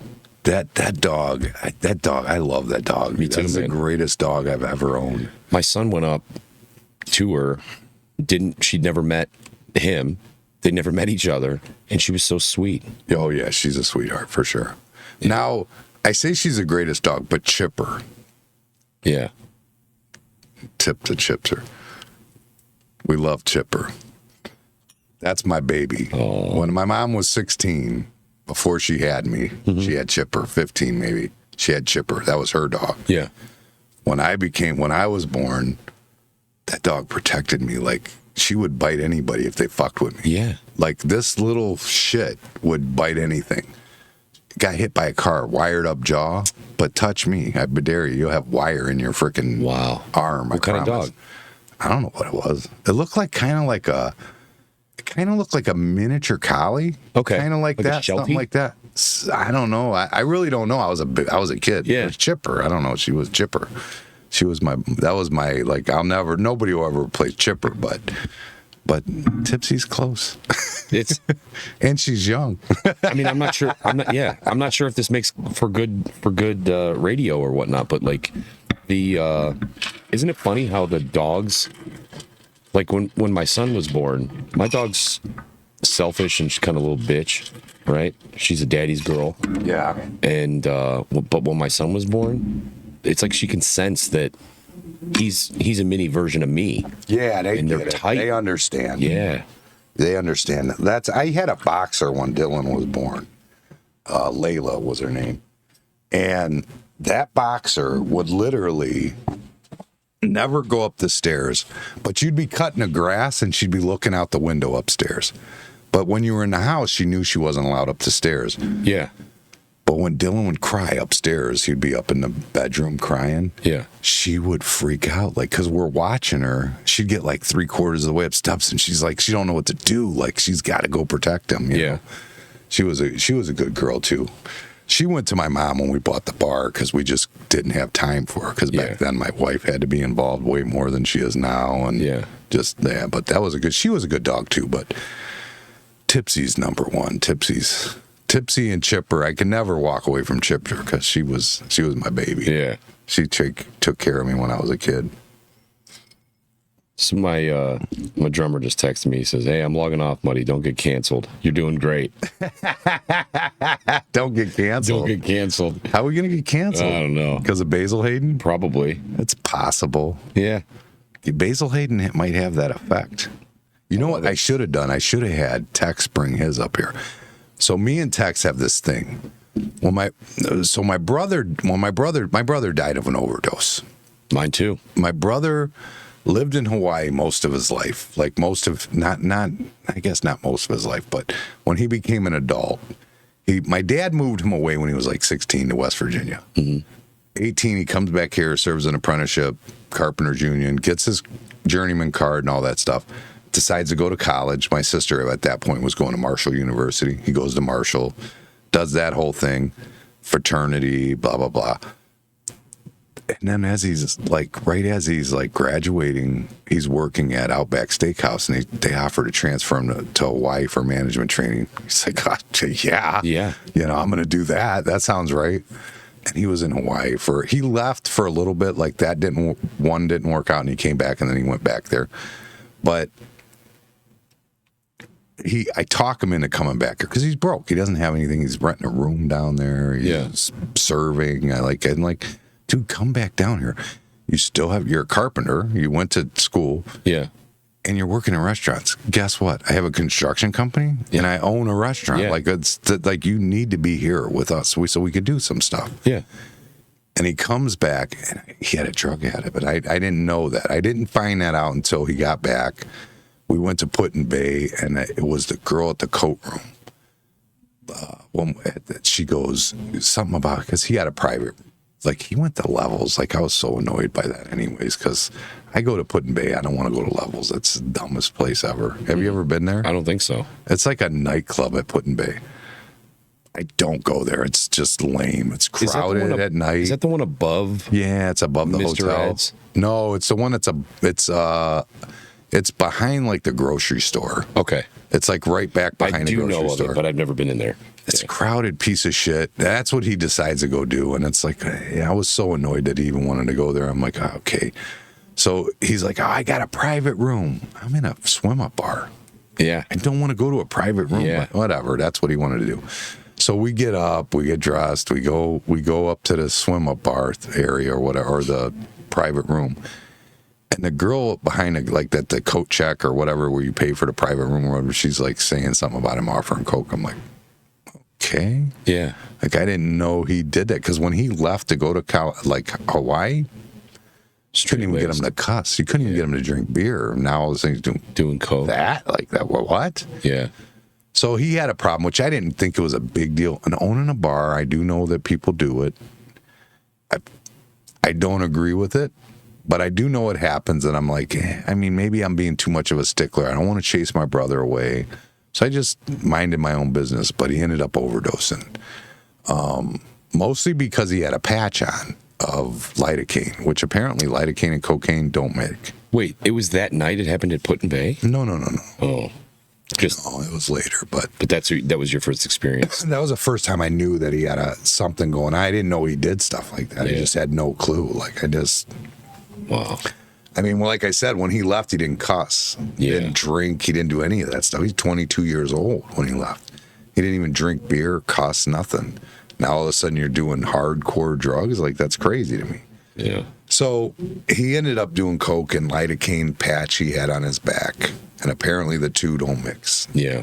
And that's what his official cause of death was. The coke and the lidocaine didn't mix. Although the guy that sold him coke just went to prison today. So I don't know what he went to prison for, but hopefully for selling my brother coke. Jesus. That's a true story. That actually happened today. Did your brother hurt himself, and that's why he was messing around with lidocaine patches? He was working with me, construction, and his back hurt. Yeah, so he just, we work hard, man. These carpenters. How old was your brother? He was 41 when he passed. That was a few years ago. Wow. Dude, amazing. Good bartender, great bartender. Yeah. Ray Carrion, you know who Ray Carrion is? Mm-mm. He was a councilman in Lorain. Now does something up higher. I don't know, city director or something in Lorain. He came in, him and his wife, and he left a tip, I swear to God, 3 days before he died. On the tip, it said, best service I ever had. Wow. And he tipped him real big. And he told me about it. He told me, but Ray goes, I can't believe it. I was just in here. He waited on us. We left him a note, best service I've ever had. I go, you're kidding. So I go back and found the ambulance. So I found it. I got the, I wanted it, obviously. You're looking for anything at that point. To hang on to. You just lost your brother. Yeah. So I was trying to hang on, I guess. But at any rate, my brother died of that. I don't know where I started with that conversation. I'm trying to remember now. I don't either. I just got kind of sucked in because... Yeah, I don't know where I started with that conversation, but that is what happened. But I don't know where we started with that conversation at. I'll tell you where I'd like to go with it. Yeah, let's go. First off, cheers to your brother. Love you, Chris. Dude, this is insane. I know we're on air, but it doesn't feel like it, right? My brother's name is Chris. Lost him to an overdose as well. No shit. Yep.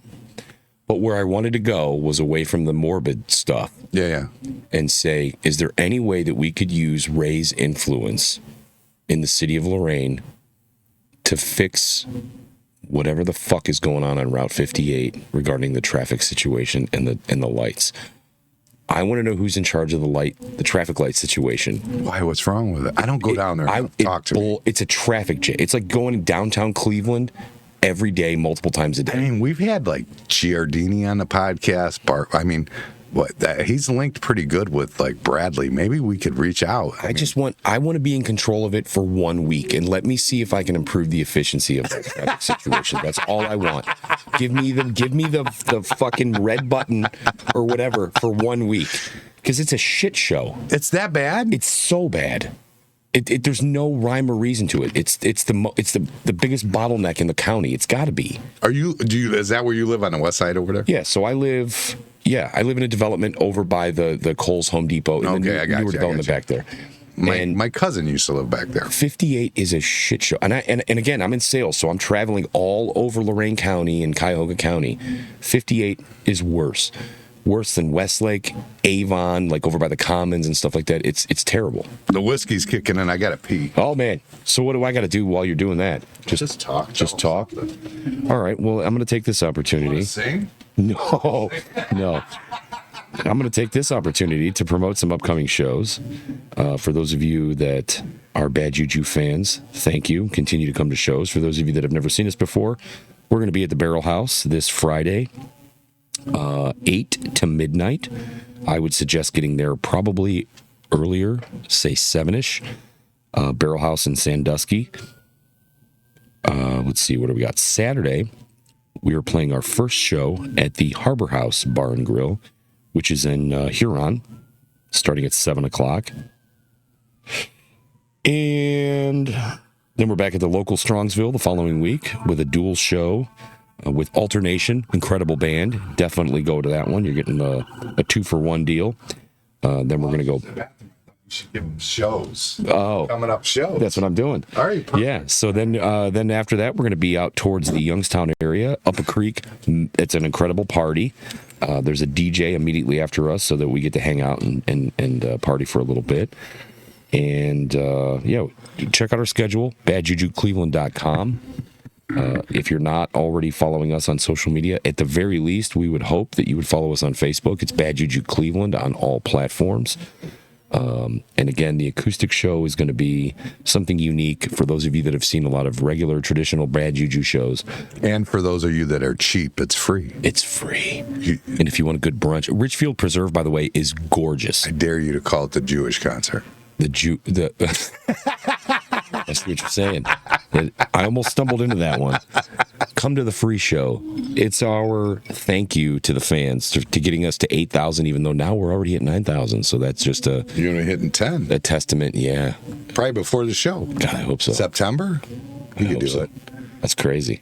It's crazy. It's not that crazy. It is, because I remember, I'm still living in the moment where I joined the band and there was 120 followers. We had 120 Facebook followers when I joined the band. You know, I've got 8,000 viewers on Facebook. I know. Yeah, we've got a lot. Yeah, we've got a lot.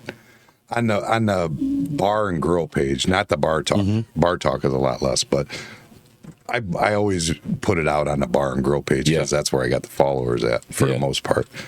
But yeah, that's now it's my turn. Now you talk, and I'm going to hit the head. Go ahead, do We'll it. edit this out. Do you know where it's at? No. It's right behind you. Okay, perfect. It's right there. Yeah. I would give you show times, but I have no clientele where he's playing. September 16th is all I know. Free for the Jewish concert. For the Jew concert, it's September 16th. They're going to freaking, is this anti-Zionist? I'm not sure 100%. It seems like it could be. It's a possibility. All right. We probably, where are we at right now? We're at 2 hours and 39 minutes. Yeah, we're probably going to start losing listeners pretty quick. 8:30. I got to work in the morning. Jesus Christ.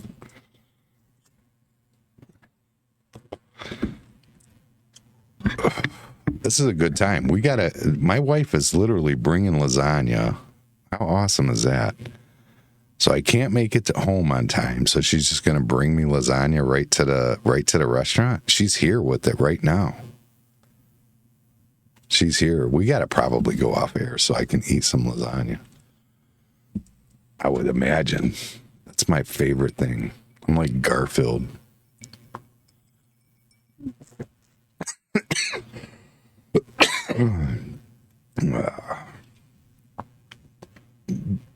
We might have to edit it out. Maybe it's possible. Never edit out, though. I just let it roll. It's just how I do it. Dude, but look at that. We put a dent in a bottle of Basil Hayden. That wasn't the plan starting out. I might have to take Mama to take me home. That's what she did. I think she's bringing me lasagna. She's coming to pick me up. I just figured it out. It's fucked up. It's not cool. I mean, it is, but damn it. I got suckered.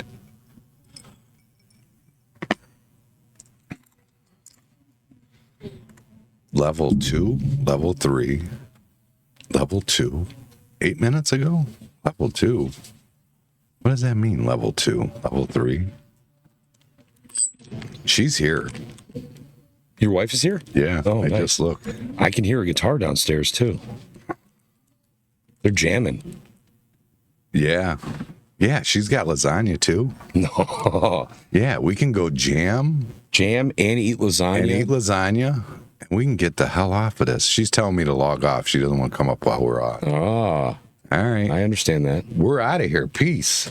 Thank you. Bad Juju, what's the shows coming up? So we've got Barrel House this Friday. That's a big one in Sandusky. That one's fun. Barrel House, we're going to be in Harbor House Bar and Grill in Huron on Saturday. The following week, local Strongsville dual show with Alternation, Up a Creek in Youngstown, followed by Winking Lizard in Bedford. Again, check out our schedule, badjujucleveland.com. My buddy Joe's son-in-law manages that one. That Winking Lizard? Yeah. Yeah, they have us there once a year.